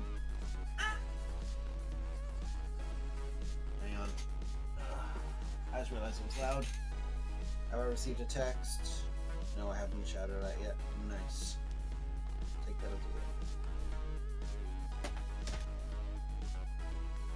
Yeah, it's I can't actually say what the characters are involved except that one of them is mine, and it's a ship after Endwalk kind of thing. So after recent content, which by the way, we're not talking about anything past Stormblood because Blue's not played it yet. So nope. Letting her organically enjoy it, because getting the exclamation points and the caps locks is gonna be Curls will get it before I do anyway. I know that for certain, but I will then later find out, and I'll just like slide and like, ah! Hey, buddy, what's going on? Yeah. The fuck noise did I just make? You just full on snorted, my dude. Yeah, I was more curious what the laugh I made before that, and then that. What the fuck?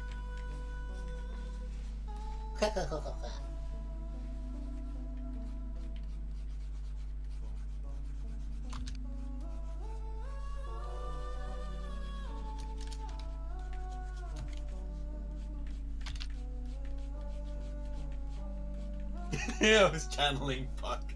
I was channeling a problem. Oh, I fucking love Puck.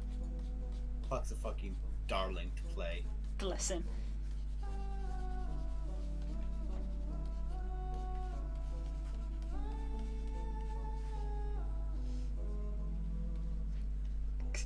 How do you two deal with your problems? Well, Auntie sent him a therapist, and Auntie sent me a dog.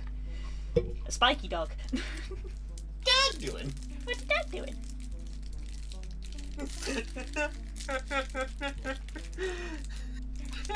In the next room over, just the most violent sounds of murder ever. Kika, what's the dog doing? What's Dad doing? Christ.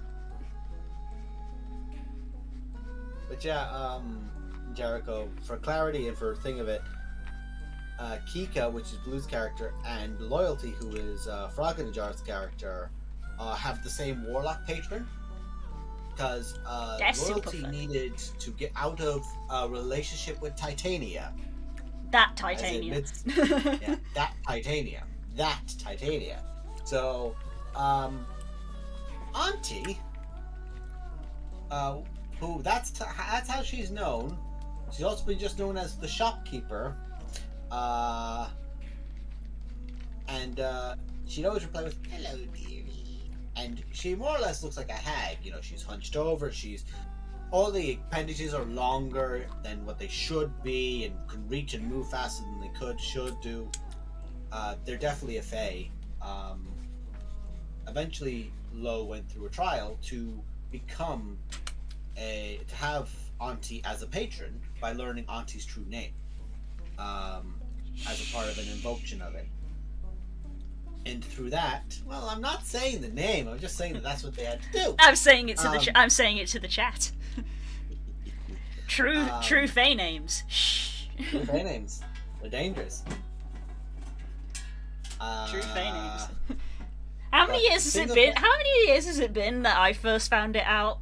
Because I first found it out before Kika was even a character.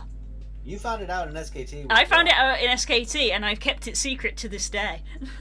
Yeah, but that's part of the thing of like the importance of making a relationship with it, is that you know the Fae's true name, but the Fae also knows everything of you, and you're giving themselves over. So by working with Auntie in that way, Lo cuts the tie with it. It's like going into a new job immediately cancels anything you have in the previous kind of energy. And that's where they is. And Auntie's having Loyalty, who is a tiefling bard warlock, going on more like helping out people, more helping out women and children in need kind of thing, like, you know, being the gallant little fellow he is, because Lo is a sweetheart. He could be an idiot, but he is our idiot, and we love him because everything is coming from a place of good intention, and that's the most important thing about that sweetheart. So, because of course, Lo has previously been with Titania. Auntie thought it would be hilarious if she hired Puck from the same Midsummer Night Dream to become Lo's familiar, which they are. Puck has things that Puck can't say, because of course ties and everything else and rules that are in place, which is so much fun to be like, okay, we all know that there's a problem here because Puck can't tell us there's a problem here, and Puck's just nodding like, they're about right. Them dang fae magics again. I got my rules. I cannot break my rules. And for some reason, I went with a New Orleans kind of drawl with him, like a New Orleans, because I just found that fun rather than just going, oh, I could just be a little fae, oh, be lucky charms. Yeah. So I have to go the other way. And Kika's able to summon a familiar. I got familiar. I got my new familiar. Yeah, just poof, whole ass animal. Therapy dog, except it's a dragon. You know. Yeah, there we go. Because fantasy. Isn't that just your brother? I play a bird who also has a dragon as a brother. It's a long story. Yeah. The dragon pretends to be a bird. It's a very long story. But it's hilarious as the notion of, how is your brother bigger than literally anyone in your family? The fuck are you feeding him? I was like, oh, you're a dragon glamour. That makes Okay. Oh, there's so much there. Yeah. Because a lot of it is based on previous campaigns and yes ands. Again, this is the sequel to a campaign that lasted about 4 or 5 years. So, the kind of nonsense that goes on in a D&D campaign, you know, you can look up online like the crazy stuff that happens. To then have to take that crazy stuff and build on it of like, these are just facts. These are facts that have happened. These are real world things. What happens next? So, you know, again, it wasn't my idea to give Kika a dragon brother, but back when I was playing Kirok and Tian, when the campaign finished, Das was like, oh, they receive a gift from this very important NPC that you saved and helped out a lot, so they give you a very important gift, they give you a dragon egg, and I was like, okay, well, if they've got a dragon, dragons are proper sentient people, so they're just gonna raise him like their son, and then they're going to have a daughter, so they have a dragon's son and their daughter, who I now play, so she's got a dragon for a brother. Yeah. And I was like, I didn't plan to do that, but you told me they had a dragon egg, so I was like, okay, well I guess this is their story now. Yeah. And am I correct? I'm trying to remember it. Has a sleep gas. Which one is he again? I'm trying to remember just because I don't have it written down off of the bio, He's so I'll just brass. do He's brass. it. Brass. Thank you. I'm just going to edit that into the character sheet so I can always have it at a glance. Yeah. Large. So he is a young brass dragon, and he is in every way lovingly a little shit. Yeah, because my character is a baby by her race's standards. Technically, kind of by his race's standards, he's also a little bit of a baby. He's still a baby. He's still a baby. He's not classed as a wormling. He's like on the cusp of a young dragon, but just like how in Blood and Sand, Aeon Soul was just under being an adult dragon. Yeah, like considering that like adult dragons can be Or 100. Yeah, well, adult dragons are like in freaking they're 500 or something, but size-wise, adult dragons, you know, could carry like a party of like 5 or 6 on their backs, no problem. Kayak is about the size of, say, Toothless was the comparison I made, so he can carry 1-2 people, but any more than that, it is going to start being a little too much for him. So it's like, yeah, the size difference here is noticeable. I just looked at it there because I was curious. You're a wormling and a hatchling until 5, and then you get to above that you become like very, very young. So very you're young, beginning it. Yeah. But you don't become an adult until you're 101. Ah, fair enough. But yeah, that's why I said he's a young. I knew he was a young. I knew he wasn't an adult. See you, Jericho. And Pepsi. I was about to say Pepsi. Sorry, XC. People. I was going to say Pepsi. Thanks, both. It was lovely seeing you. Thanks for coming. Okay, guys. I always really appreciate it when you guys come and hang out. Pepsi.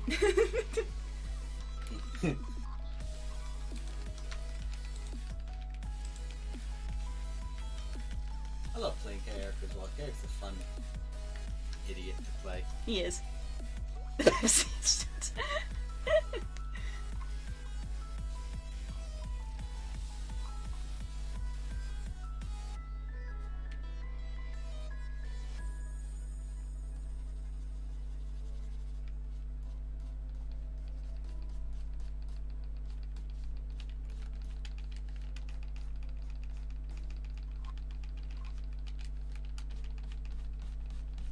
I can't get over. I just can't get over that image, sweetheart. So cute. Today self-care day. Hell yeah. Boy deserves it. Oh, my heart. Yeah. Oh, it's the little smiley, the little button nose, kind of eggy nose. Which, by the way, I'm now taking as like a thing with them that they can do the the rabbit like nose. Aww. That's just adorable. It sure is. Whenever they're fed up with someone or they kind of look angry, they start looking more like a hare. Because a hare look just foreboding. If a hare's looking at you dead on, it looks like it's going to murder you. There's a very big difference between a rabbit and a hare. Yeah.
somebody has somebody has drawn Thancred in a suit shirt with the pants straps over, and sir.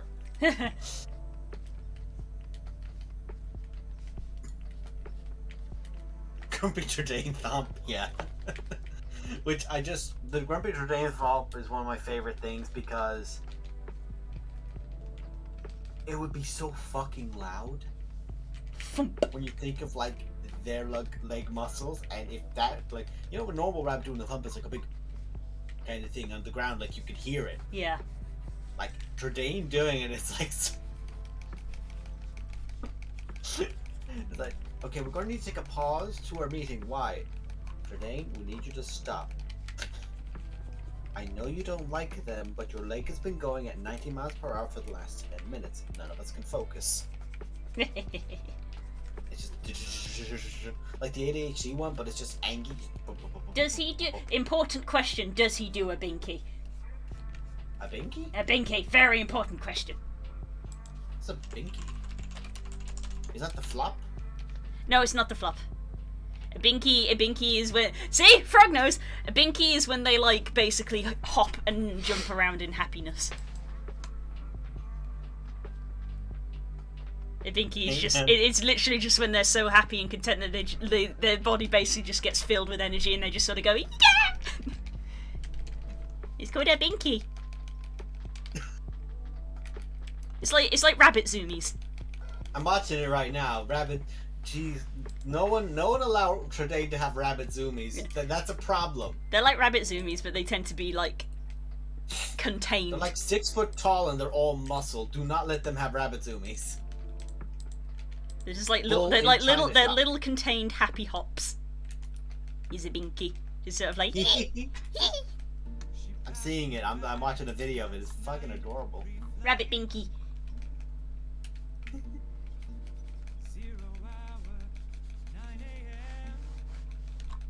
Slow-mo binkies.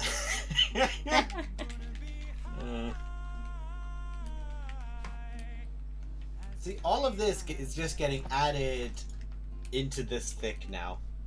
Where it's like, there's gonna be an intense moment, and it's just like, something will deflate it, and it'll just be immediate like, I'm still mad at you. It's like, I know you're not. What do you mean you know you're not? You're doing the scrunkle. And it's just the nose going scrunkly. Oh god. Thinking of Trudane biting a lemon with that nose would be fucking hilarious. Just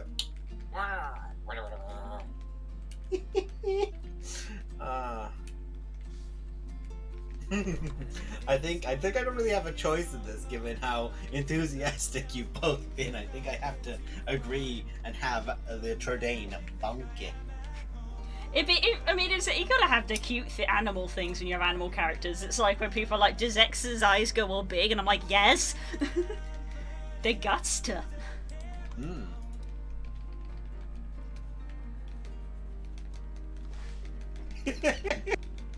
The first time they ever met was just Stompies. Who were just like, I don't like her. Don't like the cat lady. Don't like the cat lady. Thick as thieves now, but at the start it was like cat and rabbit don't get along.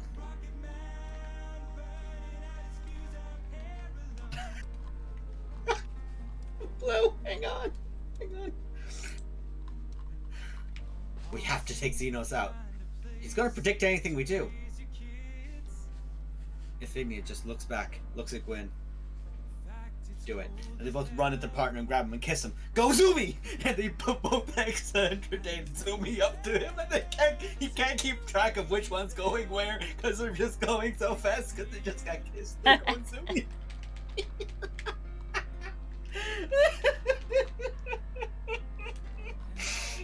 Oh, a rabbit with a great sword. That's not something you want coming Zoomy at you. You know full well that once they become buddies, they're going to be the ones where Trudane picks up Exa and it's like, we're going to do a fastball special. Yeah. Because Exa got them dragoon legs. Exa got those dragoon legs. And Tradaine is my favorite kind of strong, which is illegal strong. Which is not that they're like, just ridiculously strong as they are. They're fast. Because they're not just like top strength, they're all core body strength and leg strength. Watching, like, I use the Brock Lesnar example because he's a big guy. He's like, nearly 300. He's like 6'4", 6'5" or something. He's ridiculous. I've seen that man run. It is legitimately like watching an animal, like a wild animal, run at something, and it's like that speed is illegal, and whatever he's about to hit, God fucking help him. Like if he runs in wrestling as like he's running down to the ramp kind of thing, he has to like dig his heels to slow himself down because he goes too fast, and if he actually goes into someone, he'll knock him out because he's just such a wad. And it's just that style with Tradaine where they're already running fast, and then they fastball special Exa.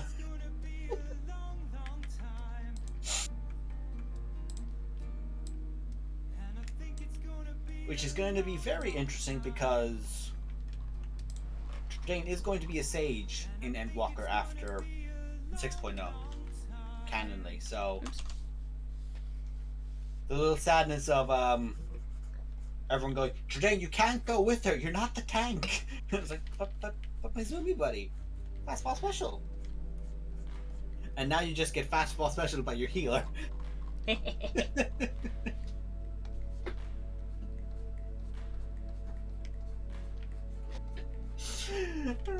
The banter of like someone who's learning how to be the tank after Tradaine leaves it is like, well, okay, when does she like? And Tradaine's just like counting. He's like, oh, you can start fighting now. By the time you start like really getting attention, she's gonna hit him. Because they're so used to working together that Tradaine is just counting and knows how many seconds it is until the fucking lance comes down.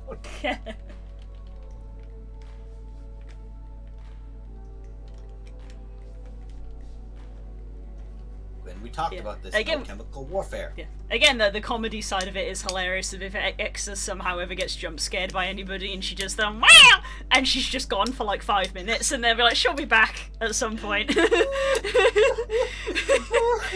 them dragoon jumps, man, they ain't no joke. Just picture that if missed, right? Someone just like jumps her, or like Gwyn is testing out a new weapon, and Exa doesn't realize it, and just a bang it. And there's just like, Tradaine, she did the jumpies, and Tradaine just like has to put something down. Goes into the house, gets the kiddie pool out, puts it in position, fills it, and waits. And just no, that'll make it worse. Like, dragoons can land. You don't have to worry about that. It would be a case of, like, if she goes up, then it has to be, tell me where she jumped, and it's, like, points at ground, and it's like, okay, cordons off area, because it's like, at some point, she's gonna land here. She'll be fine, but anybody standing there won't be. Just imagining, like, what's the guy? He does for the Eastern trading companies for Lolorito, the asshole who wears glasses. He's a hire. What's his name? I don't remember now off the top of my head. I think he's in Kugane, but essentially, like, imagining him showing up like, "Hi, I've got a great deal for you all," and we're all like, "Stand 2 feet away from there for us, please." He's like, "Why? Just get up there. That's fine." And then they just beat you, Hancock. Thank you, honey. Hancock just starts going off with their bullshit, and we all just sit there and wait for Hancock to just get terrified by wham, Dragoon landing next to them. With the lance like an inch from their face, and we're all just like, "So, want to talk about your business, buddy?" And then thanks, so off you pop. Meow. Hello. Here comes the dragoon. Kitty. Meow. Mucky eye. Oh, she got a mucky eye. Oh, Daddy, go wipe the mucky eye. But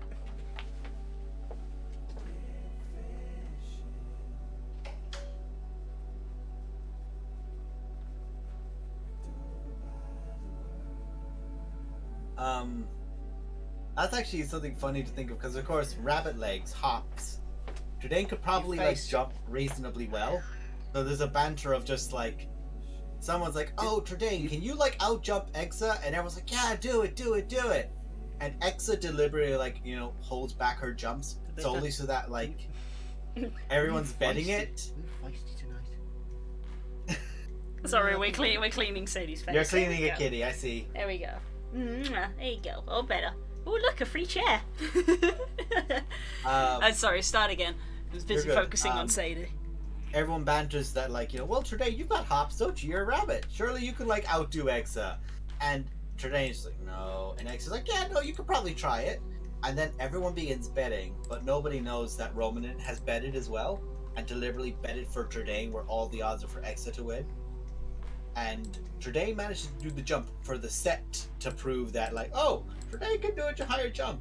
And then Exa gets her share of the money off of Romanin, and then just jumps 600 feet in the air and lands and goes, yep. Conned you all. Oh, Tredane, here, have some too. So because anyone who's coming and bothering them is going to get scammed.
We're not erasing the albatross.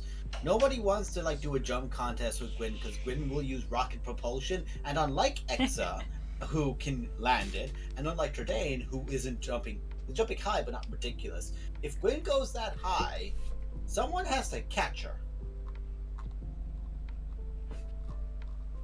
And there's a problem with having to try and catch her, because she's going to come in at terminal velocity.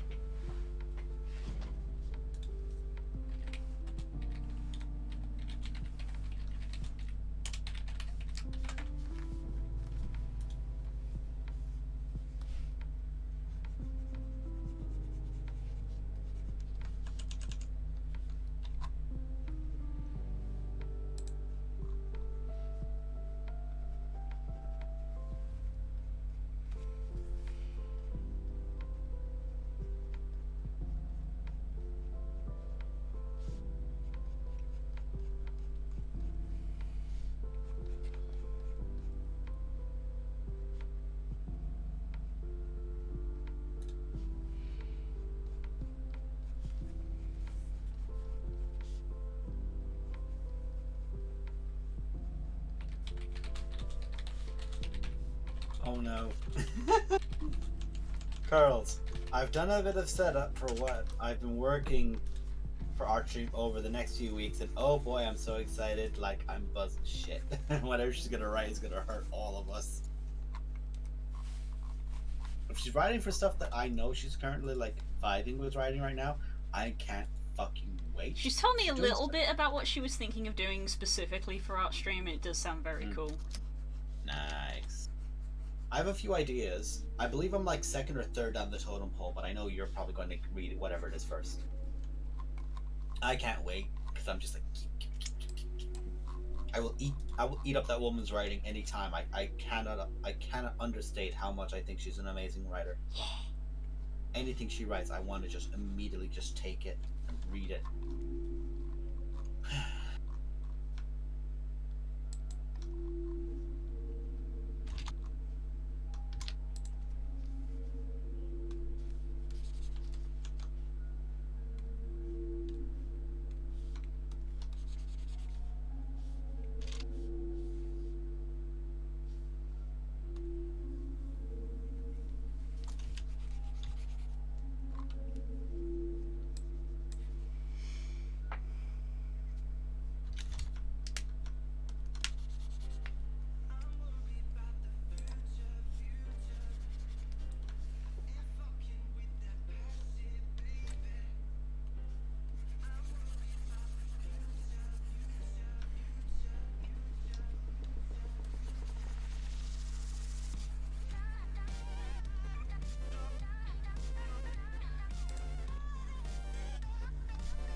The thing about the Dark Knight, though, is that the Dark Knight is not a different persona. It is you. It is a part of you. It very much so is not trying to say that it's like a different part of your brain or anything else. It's like, this is what you've done to need to survive what you've been going through. That part of you, that way you shut off some of your emotions, but it is you. Yeah. It's still part of you, and you are loved. And you fight because of those you love. Which is why Dark Knight Tradain, when Harshaphone died, was probably the most powerful as a Dark Knight Tradain ever was, because all of that energy was being mixed with rage and their love and their pain, and I pity the Temple Knights. I pity the motherfuckers when Tradain got up to him, because Christ alive, that would have been messy. That would have been messy. Definitely being held by friends and just sobbing into them, because the thing about it is that at the end of Heavensward, you get the Scions back, but you didn't really have those at the time, so the idea of the Free Company being the people who are around them at the time, like, having them there as like a support network would have been heartbreaking, but also still works. Because even if in my settings, or in my head with the Warrior of Light, that, part of the science and everything else, the Free Company still exists, is still a thing. Exa is still the Azure Dragoon. She's just not the Ishgarian one. Ophelia is still, an astrologian and incredibly powerful, same for everyone else. But when Warrior of Light exclusively didn't have a relationship with Gwyn, and stayed away from having a relationship after the feelings they had for Horchafont and missing the chance. The kind of thing of, if I never let myself feel that way, I won't have to feel the pain or regret again of not having said it. Which is not healthy, but Nope. That's what they did.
I just look back over what you're doing. I'm like, yee.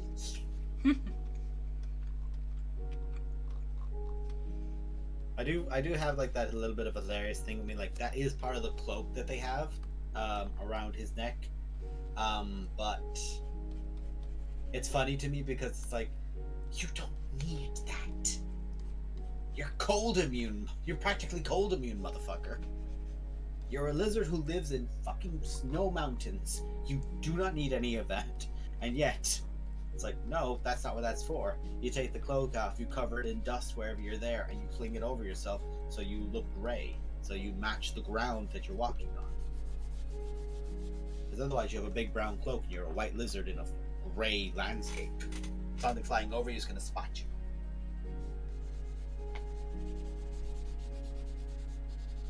had a lot of fun with Curls there a few days ago. I think it was Sunday playing Monster. I was playing Monster Hunter, but what I was doing as well was Stacy had retweeted a D&D character thing, like you like it, and she just goes through a bunch of answers with it. And me and her were doing it with our characters.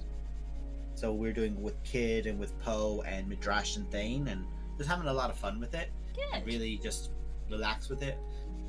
But some of these were just fucking hilarious. So one of them, it killed me walking away because I had to take a break from it to go back to it. But it's, would your character wear a silly hat? Where is it exactly? Yeah, would they wear a funny hat?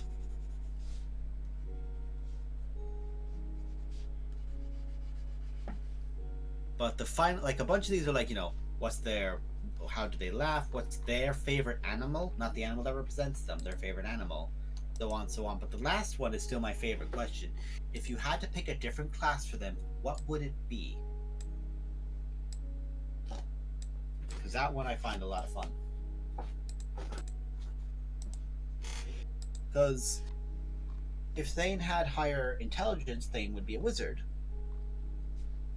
But if Thane was still a martial guy, Thane would be a barbarian. Mm-hmm. And Medrash would be a druid. Almost exclusively a druid. That's pretty cool. Liberty... probably a ranger? Actually, no, probably a fighter, actually. Yeah, a battlemaster fighter. Or an arcane archer.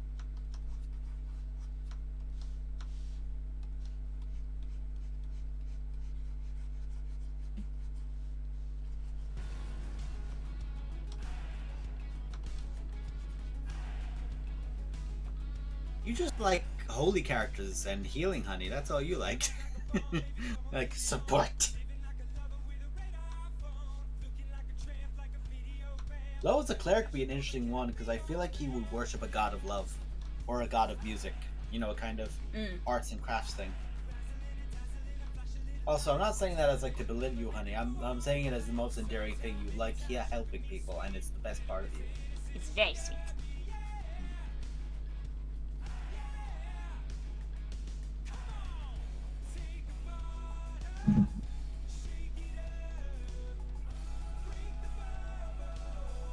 Talent would be another class. Too intrinsic to her. I mean, the obvious one is she'd just be a barbarian.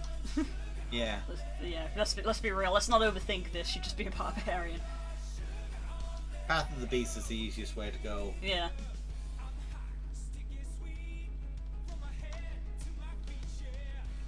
You originally wanted to make Damara a ranger, didn't you? It wasn't that I wanted to make Delmara a ranger. I was just going to make a ranger because ranger was my default class. Delmara got made when I then picked, okay, well, because I'm not going to play ranger, I'm going to play rogue instead. She wasn't built with a class in mind. It was the other way around. I picked a class and made a character to fit it. Hmm.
that's a fun point. I'm just gonna leave.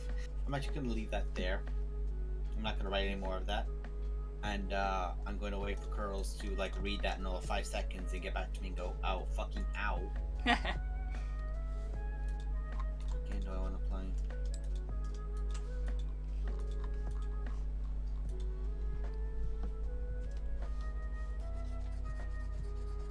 Oh.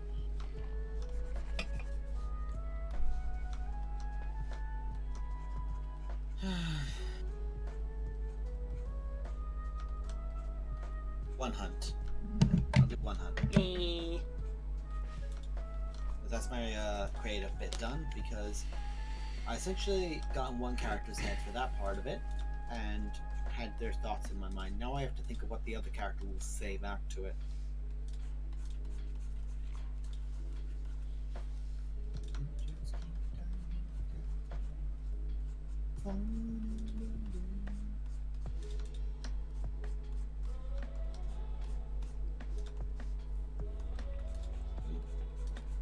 Right. Trying to remember who it is I have to fight.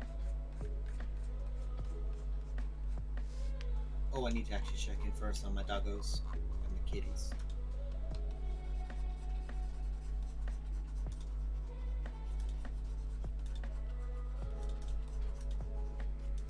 Hello, cat. How are they training?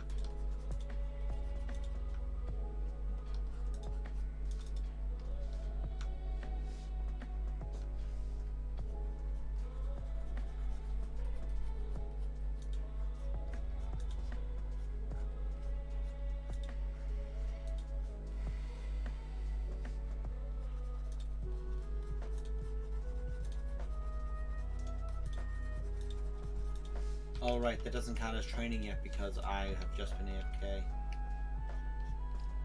Yeah, it's training ticks over when you do a hunt, not by just time. I think collecting stuff does, though, because I tend to go back to it and it's nearly full. Never mind, that's entirely empty. I must not have checked that when I last went. Okay.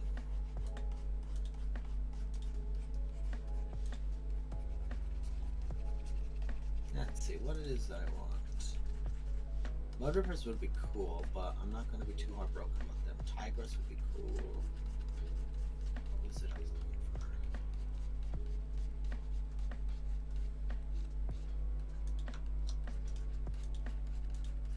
I need to fight as an ogre no matter what, and Mizuna.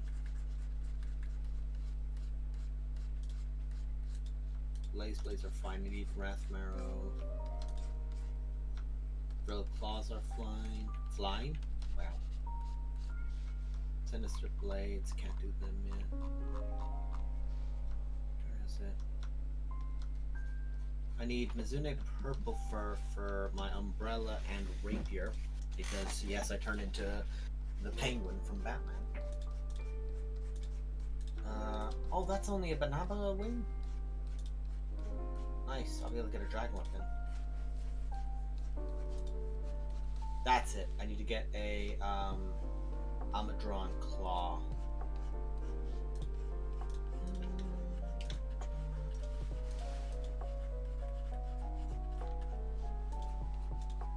That one. Weak to fire more than ice.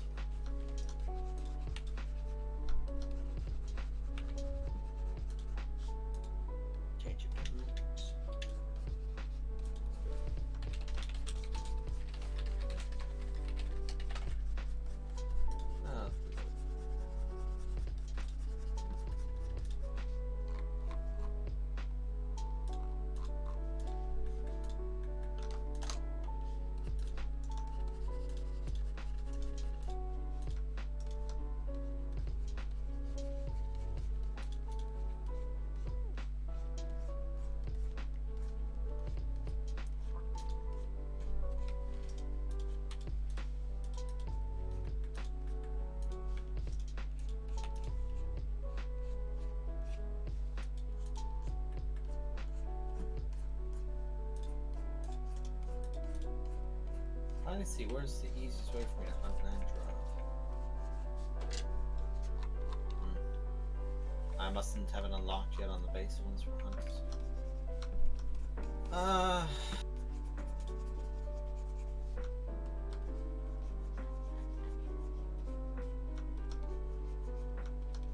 Should do that instead. May as well. Look at that to progress that.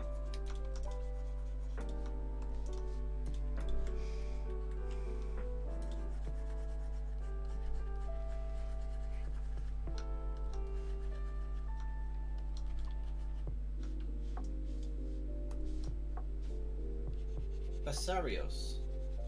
It's the wyvern kind, but I haven't actually fought it. I'll just have to eat and take a guess. That's fun.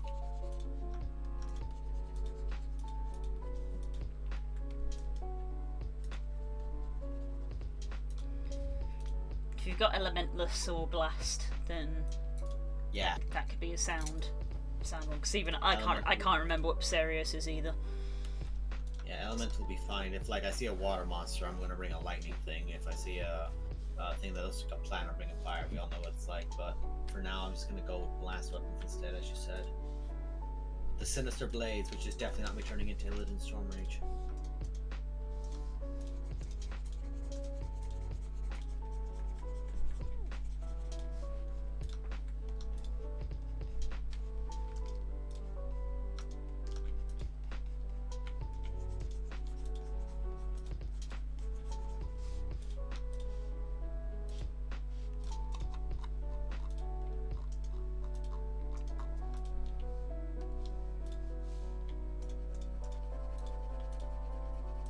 Oh, it's a rock monster, it looks like.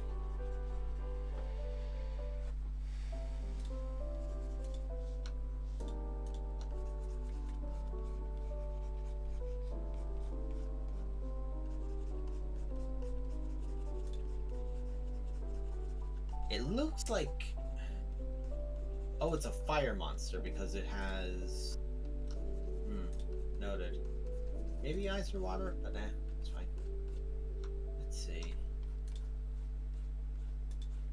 Oh, it actually suggests bringing bombs. Don't mind if I do. Let's see. Who else is here? Akulu and Rathlos. Yank. Just to give you a heads up, it is 11:45. Thank you for the heads up.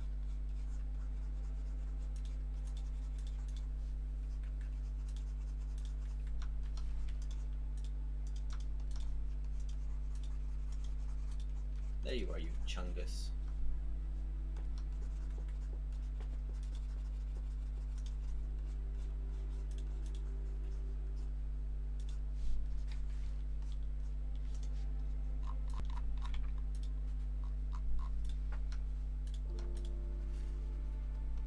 Come on over, you big bastard.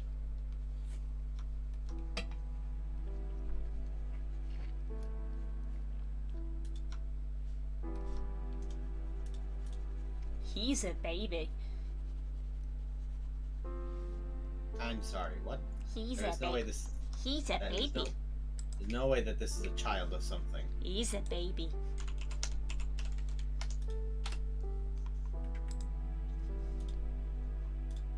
I'm trying to use my kunai to set off the explosives I've set up, but he keeps running over it. Basarios is a flying wyvern with a rocky, mossy covered carapace and is the juvenile form of blank. Thanks, I hate it. He's a baby! I don't think that's ever been a more upsetting thing than seeing something which is quite literally the size of an adult dragon and saying that's a child.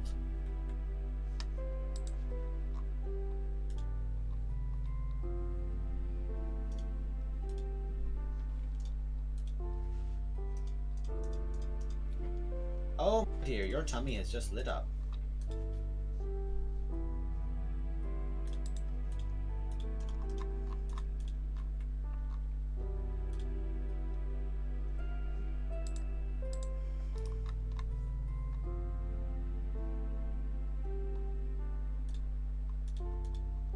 I don't think Papa is in this game, though. Another one of those weird choices where it's like you included the baby but not the Papa. Why?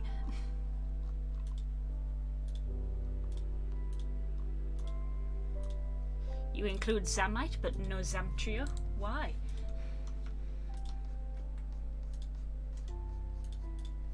Oh, he can also cause a poison cloud underneath them. Very interesting. Sulfur based, maybe?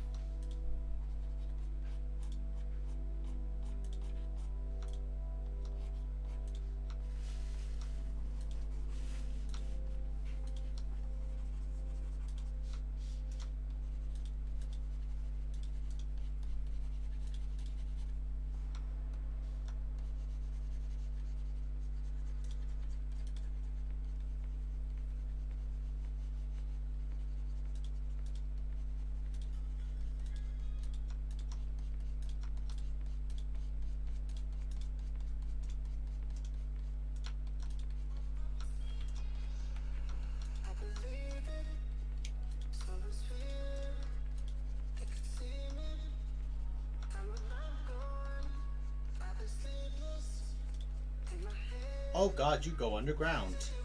He sure does! Interesting that it doesn't suggest using a sonic trap on him, though. Guess he hasn't got sensitive ears. Oh, he's leaving.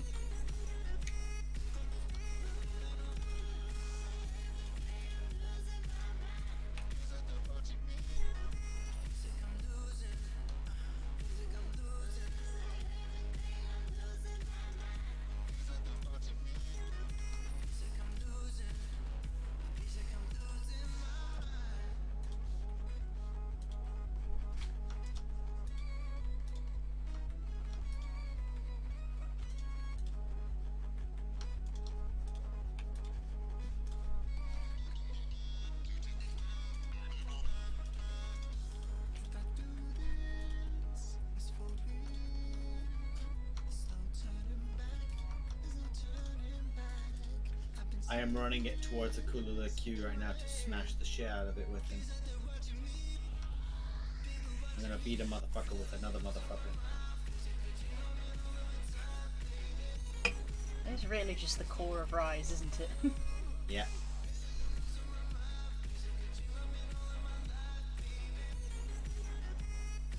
Oh, interesting. He is much too slow to actually do a combo with.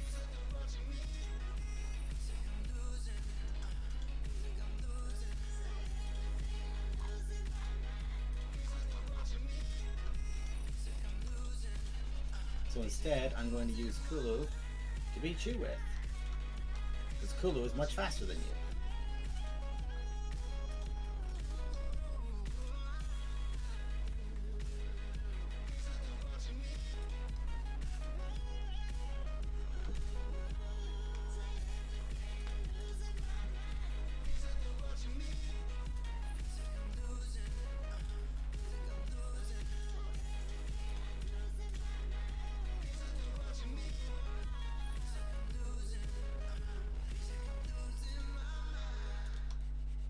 Oh, excellent. It's trappable. Really was a baby. Go on. Whoa! Oh! Oh! Him big? No, he just did a massive Flammenwaffen. I just happened to be very fortunately out of its fucking range.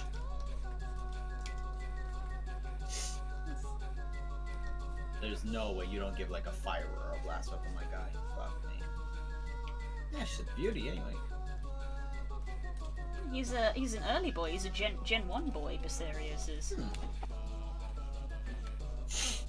It looks like a progenitor to a Diablos in that way. What gen was Diablos Gen 1?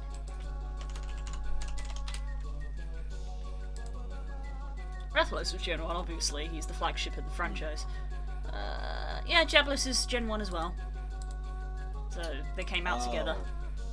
I have to do the hunt, the rampage, excuse me. The village-based one. Ah, right. I haven't actually got that far yet. Because I haven't done any of the single-player stuff. But yeah, if you did a single player one, yeah, I'm not surprised that he fell over because those single player quests are so goddamn easy. Yeah, because of course they're not stacked for 4 people. Yeah.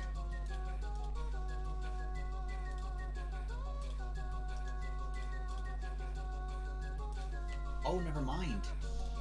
They were talking about the rampage. I actually have to hunt the Magnamo now. Magnamalo! Single player Look Magnamalo. at this Not a. big motherfucker now. Yeah. Hang on. You'll be alright if you're single player Magnamalo. Yeah. Oh, of course, it's a wyvern. Dragon is actually very effective against it. The Bessarius. Oh, nice. It's then water after that. Now then, where's Magna? Where's that chunky boy? Weak to water. Lightning secondary, water primarily. Never been happier to have recently gotten a good water weapon. You'll be fine. You've done multiplayer Magnamalo, so you'll be fine. I've also fought him solo. There you go. So spook mode him about 10 times. It's just the core of Monster Hunter of the more you do it, the more you know the patterns, and the easier it becomes, and it's just like, yes! Learning. He's just a brick shithouse, so he's always a challenge. Oh yeah, you can't slack, but you learn his patterns. Let's bring some Mega Demon Drug and some Armor Skin, because I am not letting this guy make a fool of me. And some deodorant.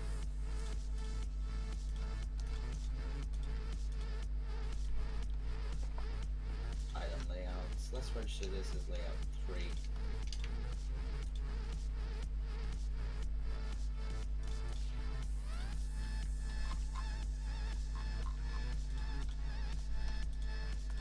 I love the purple fire.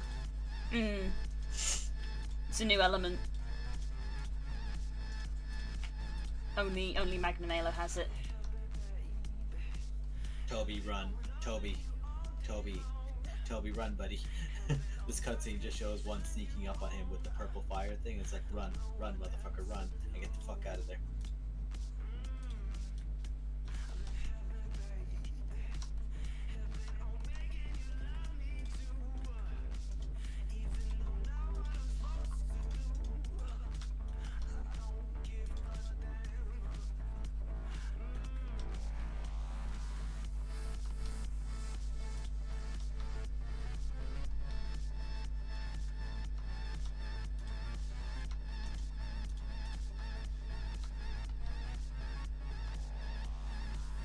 Oh yeah, like if you couldn't tell from Magnamalo, he is entirely based off of Oni. But like that, yeah, I recommend doing it just so you get like the. Gosarag is the Oni creature. I believe Magnamalo is a tiger samurai. There's no way he's not based on an Oni though. I'm just like that presentation is not like of an honorable knight or a samurai or anything else. Maybe like a rogue. Well, Ronin. Yeah, that's the word I was looking for. Ronin. Like if you look at his armor, you can see it. But yeah, Gosarag is the Oni creature.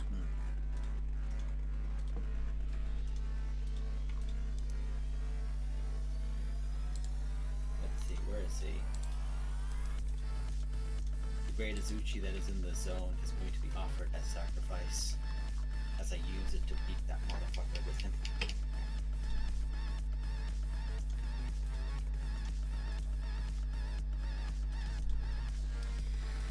Yeah, Magnamalo's appearance is based on the armor of a dead samurai with its purple flames meant to resemble onibi, which is basically Japanese will-o'-the-wisps, and also tigers. Real quick though, Stacy, I am offered when having times. Give teeth. Give teeth to the cutie. And also that art is gorgeous. Yeah, there she be. Absolutely. Fangies. Troublemaker. Teeths! That's the real reason why Trodain went white. I am a connoisseur. I appreciate the teeths. Yeah. That's why I got you to draw T-Boy. Who ironically doesn't have his teeth showing. Very true. Alright, Magna, you big bastard. Let's fucking go.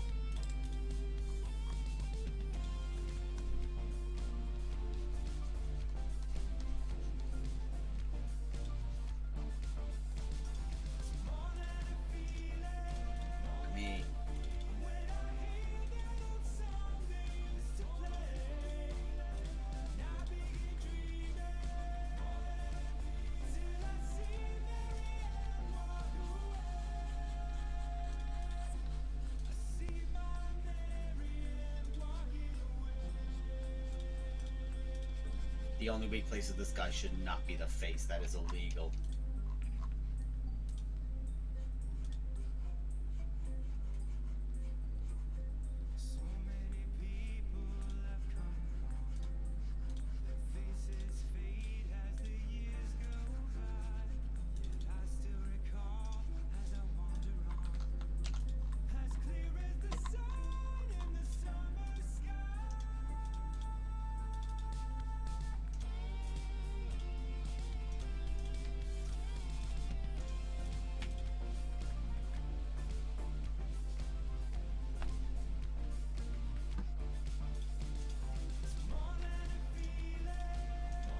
Perfect.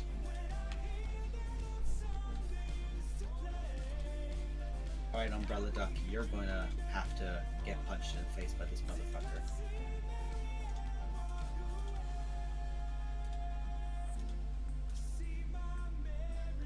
The only thing close.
I'm just very glad he cannot do that big, massive, like, tail beam more than once, because fuck me if he could, it'd be illegal. Oh. So glad I healed, because he just put me down to about 10% health.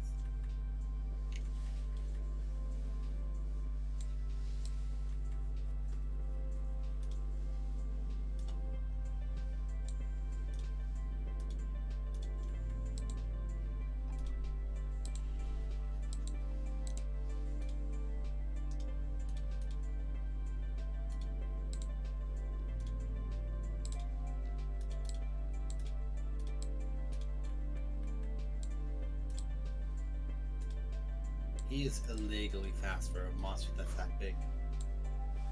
They get that way when you start to get to the harder monsters. They become big and quick.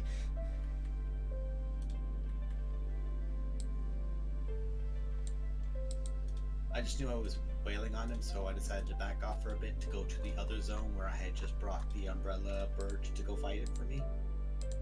So I could go back and make sure I hadn't missed any materials off it. Also, definitely not to give him a chance to calm down from his purple flames. Definitely not. Okay, I showed up and he immediately left.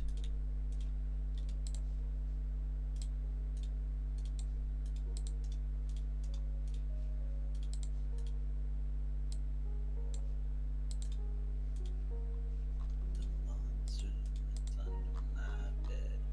And I'll put the voices inside of my head. To save me, stop holding your breath.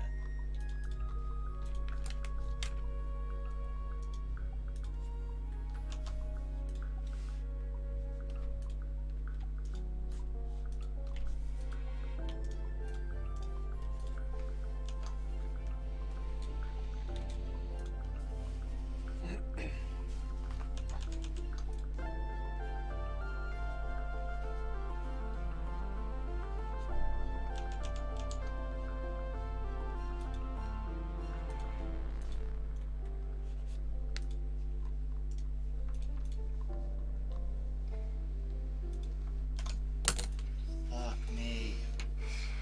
Das? Ah, look at the boy. He is fucking gorgeous. I actually do love him. I am just very busy dodging Magdalene. Sorry, yeah, I'm aware I've picked a bad time. You're fine. You're fine. He's gorgeous. I actually love that design. Huh? I love the blue tint to everything. Hey. I love. Yeah, see, Spook says. Looking Spook good. knows what's up. Well, I think that's it. It's a little bit past 11 o'clock. This is day 3. I think I've done what I said, which is that I think I will call that finished, and that is finished now. Okay. If you are happy with it, obviously, Das. I am 100% happy with it.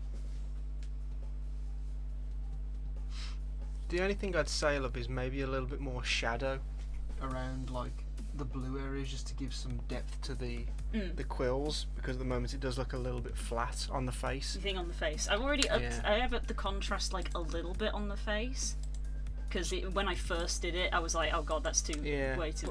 Put in some more shadow behind these ones, like really, really you mean dark more shapes. like I've done there? Yeah, just to sort of bring them out a little bit more. So That's all I'd say. Yeah, so Other than that, basically I looks just great. need to take that and do the same here. And just sort of give it some depth. Don't be afraid to put darkness on it, because I don't think it will make it look as pale as you probably. Yeah, well I like that's why it's got a contrast layer already, because obviously I started too pale to start with. And I think add more darkness, and it will still look like a character that is, white skinned. It won't look as dark as you probably envision it. I think that'll really bring it out. A contrast, really, of it, an additional contrast on top of everything else, is what I think he's trying to get across. Yeah. And that is a very sleepy Magna. You go nap nap now. Alright, let me go full screen on this. Let me make this a slight touch up behind here.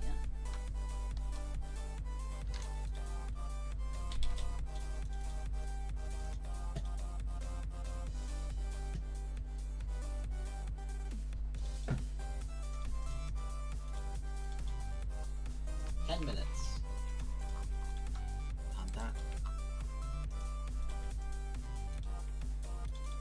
Give us a view of him overall, if you can just zoom out a little Give me bit. 2 secs. Let me make this edit. No worries.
size of that sword. A bit too big for my dual sword type.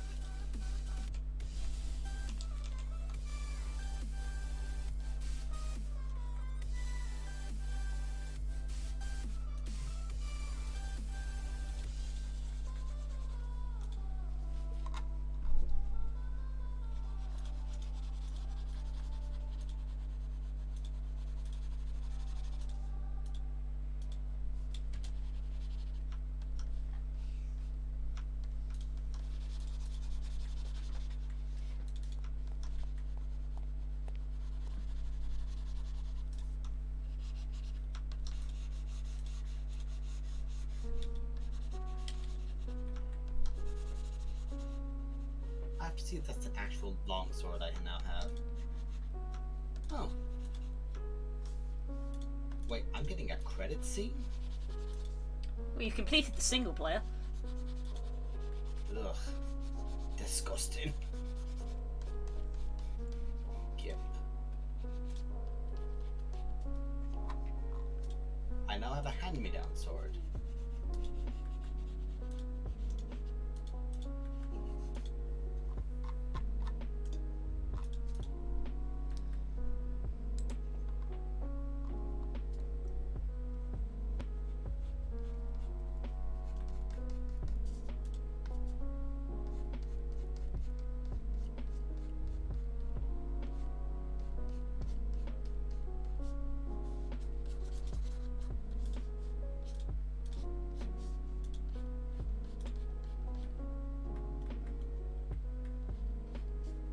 Jesus Christ. You just get a rarity 3 longsword from the quest. As the quest reward. Yeah. 120 damage, 7 fire, 10 affinity. It's actually a decent weapon. Well, I think it should be, really, if it's your reward for completing the main story. I mean, it's a shame it's a long sword, but I guess because of the aesthetic it had to be. Kind of had to be, you know. It's the you know, it's the sacred blade of the village. Now then, now I have rank 5 stuff unlocked.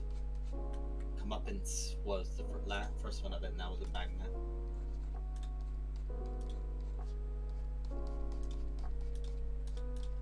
Yeah, so Ogre's here, Anjanet's here, Narkatuka, Izune. I'll be doing that before we begin our CR stream tomorrow. I actually can't wait to fucking watch that, man. Not gonna lie. Oh, I got Kamala tickets. Nice.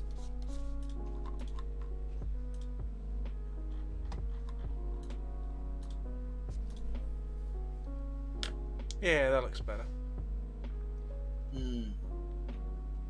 It actually makes. I do have to agree. It kind of like, especially around that eye there, it makes it look. And maybe some around like the tips of these, just to put like a bit of shadow in there or something. I'd say. I know it's a scar and everything, You but mean like there's depth. Like on the inside of the pink bit? Well, all the edges, you know. I know you said you didn't want to do like black lines and everything, but I think if you just put like a shadow across them, it will just separate them from the back. It's light there because the light catches the edges. So the edges, you know, along here and stuff. That's where the light catches. So that's where it's lightest. Maybe just darkening like the rest of the face. There might be a little bit. Only a tad. I'm not talking extreme, but only just a little bit. That's why the scar itself could be darkened. It's just my opinion. It's not my art.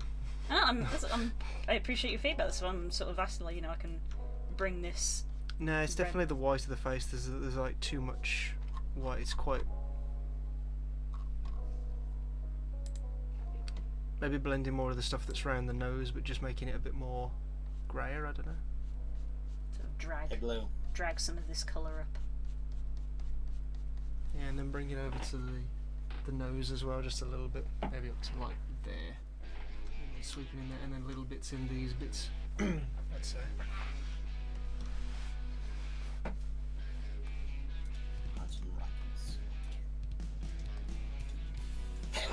Bless you.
Honestly, Blue, I'm quite content with where he is right now. Not gonna lie.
More of that, it does look like a big black spot on his face.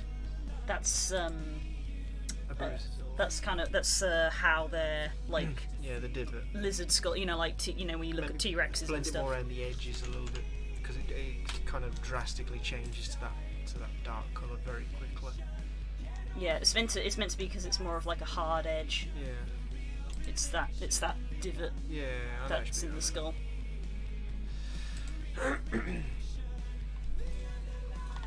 You can do expeditions on high rank, can you? Yeah, there's high rank expeditions. They're under the high rank quests in the hub. I only have expedition tour, unfortunately. Oh, right, sorry, in the guild hall. Yeah. Because they get all the single player stuff is only low rank. So as soon as you want to do high rank stuff, you got to go into the hall.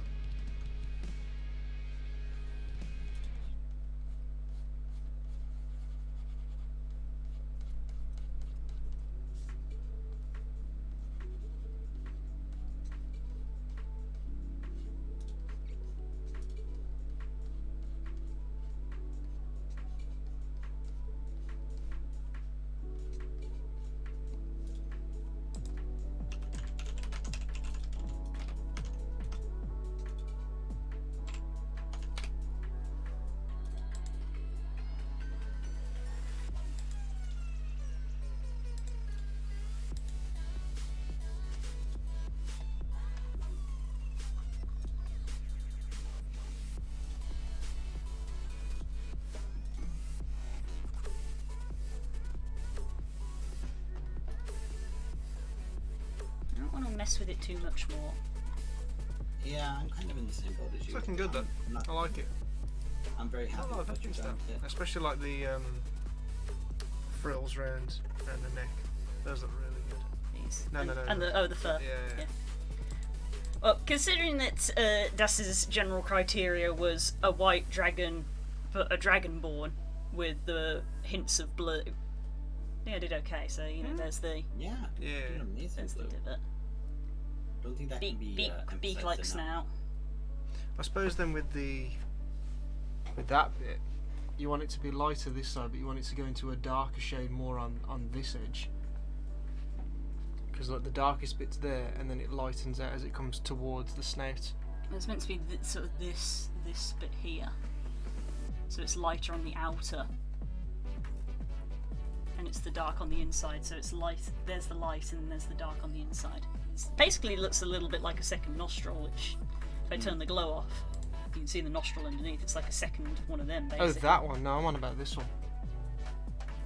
You know, what I'm saying is that they're both meant to be very similar because they're essentially the same shape on the skull is what you got to think. They're the same. They're making the same sort of shape in that that's the raised bit and it casts a shadow behind it.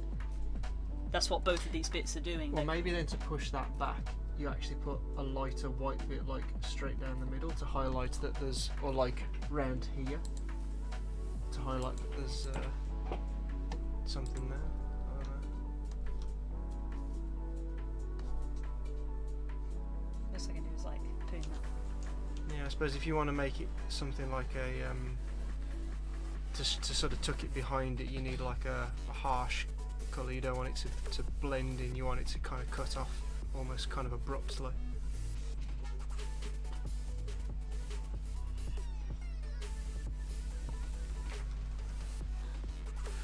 And then you can darken right up to the line because you know that they're supposed to contrast, you know.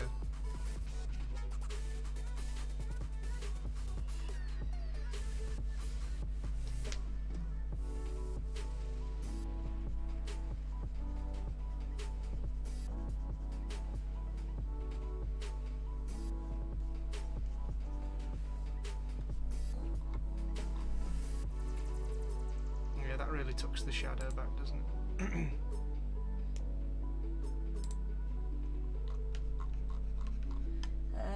I guess what the final touch should be, I should put the glow on the other side so it's coming out of both nostrils. That might also help give it its place in the picture.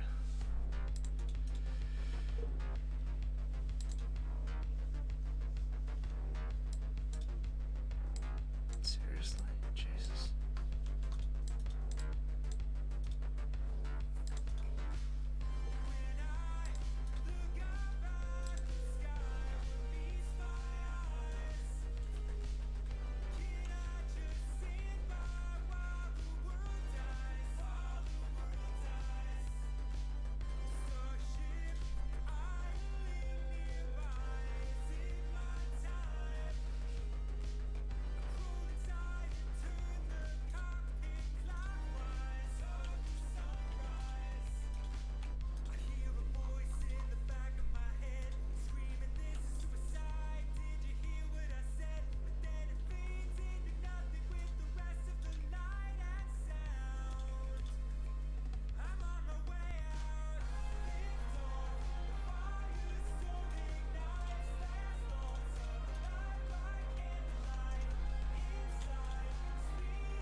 Okay, finishing touch.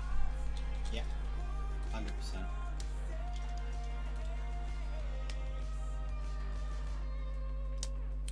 I think it looks cool, but it's Done? Das's picture. What does Das think of it? I think He's it's the one absolutely commissioning it. gorgeous. He's I'm saying not he gonna loves lie. it. There you go then. That is a success. Yeah, 100%. And congratulations, Blue. First commission that. It is beautiful. There we go. I'll save him up, get him sent over to you, and we can end the stream there. Nice. Thanks guys for watching that through start to finish. I think that is officially the quickest turnover that we've had on any piece, considering that the picture of Ix and the picture of Mara and Tala took somewhere in the region of like 6 months to do. So getting that condensed down into what was essentially... What I'm also going to say for the I was about to say Del, the Tala and Mara piece is that piece absolutely deserved that much time to it because those two characters mean so much to you. Yes. I was also learning a lot because honestly that was the first... That was... You know, this time last year I was kind of just diving into this kind of painted style, like I didn't really do it very often, whereas these days now I'm doing it more and more. It is still it is a much longer process than it would be to just sketch something, do line art, and then cell shade it. You know, obviously Ix is a bit more of an exception, but I still feel I spent more time working on Mara and Tala than I did working on Ix. Yeah, Ix only took a long time because of all those feathers, which, as I've said, I've now learned Never again. and I've now learned that I'm never going to do individual feathers again. In the same way that in this drawing of Medrash, I haven't done every single individual scale because I knew that it would be the same as feathers. It would take too long. It would just be right. I'd be there forever. And yet, what you have done has gotten across the emphasis of the scales. Yes. It's gotten the important ones, which is how I draw feathers with Geeker and stuff. You know, I draw the primaries and a couple of the inner feathers, and then that's it. You only suggest a couple. You don't need any more. Yeah. It gives the indication of that is a creature that has feathers. This is where the feathers start, and these are the places where they're most emphasized. So yeah, well done. Yeah. Okay, well, I'm in the stream there, guys. Thank you very much. We'll see you next week. Unfortunately, I will have to say farewell to Das because there is a good chance that I will have my regular host back. It's been nice having you here. Been sacked. Can you at least give me a good reference? Yeah, sure. Stacey, if you are looking for a co-host to go with your upcoming art streams, I hear Das comes very highly recommended. 10 out of 10, good stream partner, would recommend. There you go, glowing review. Would you like to hire a himbo? Do you want to hire a himbo? Would recommend having somebody in a call with you to just chat with while you're doing art. It is a very good experience. So Don't you hit us up with a cute fucking wink emoji. There you go, there's my reference. See you guys next week. Bye bye. Bye guys. Mwah.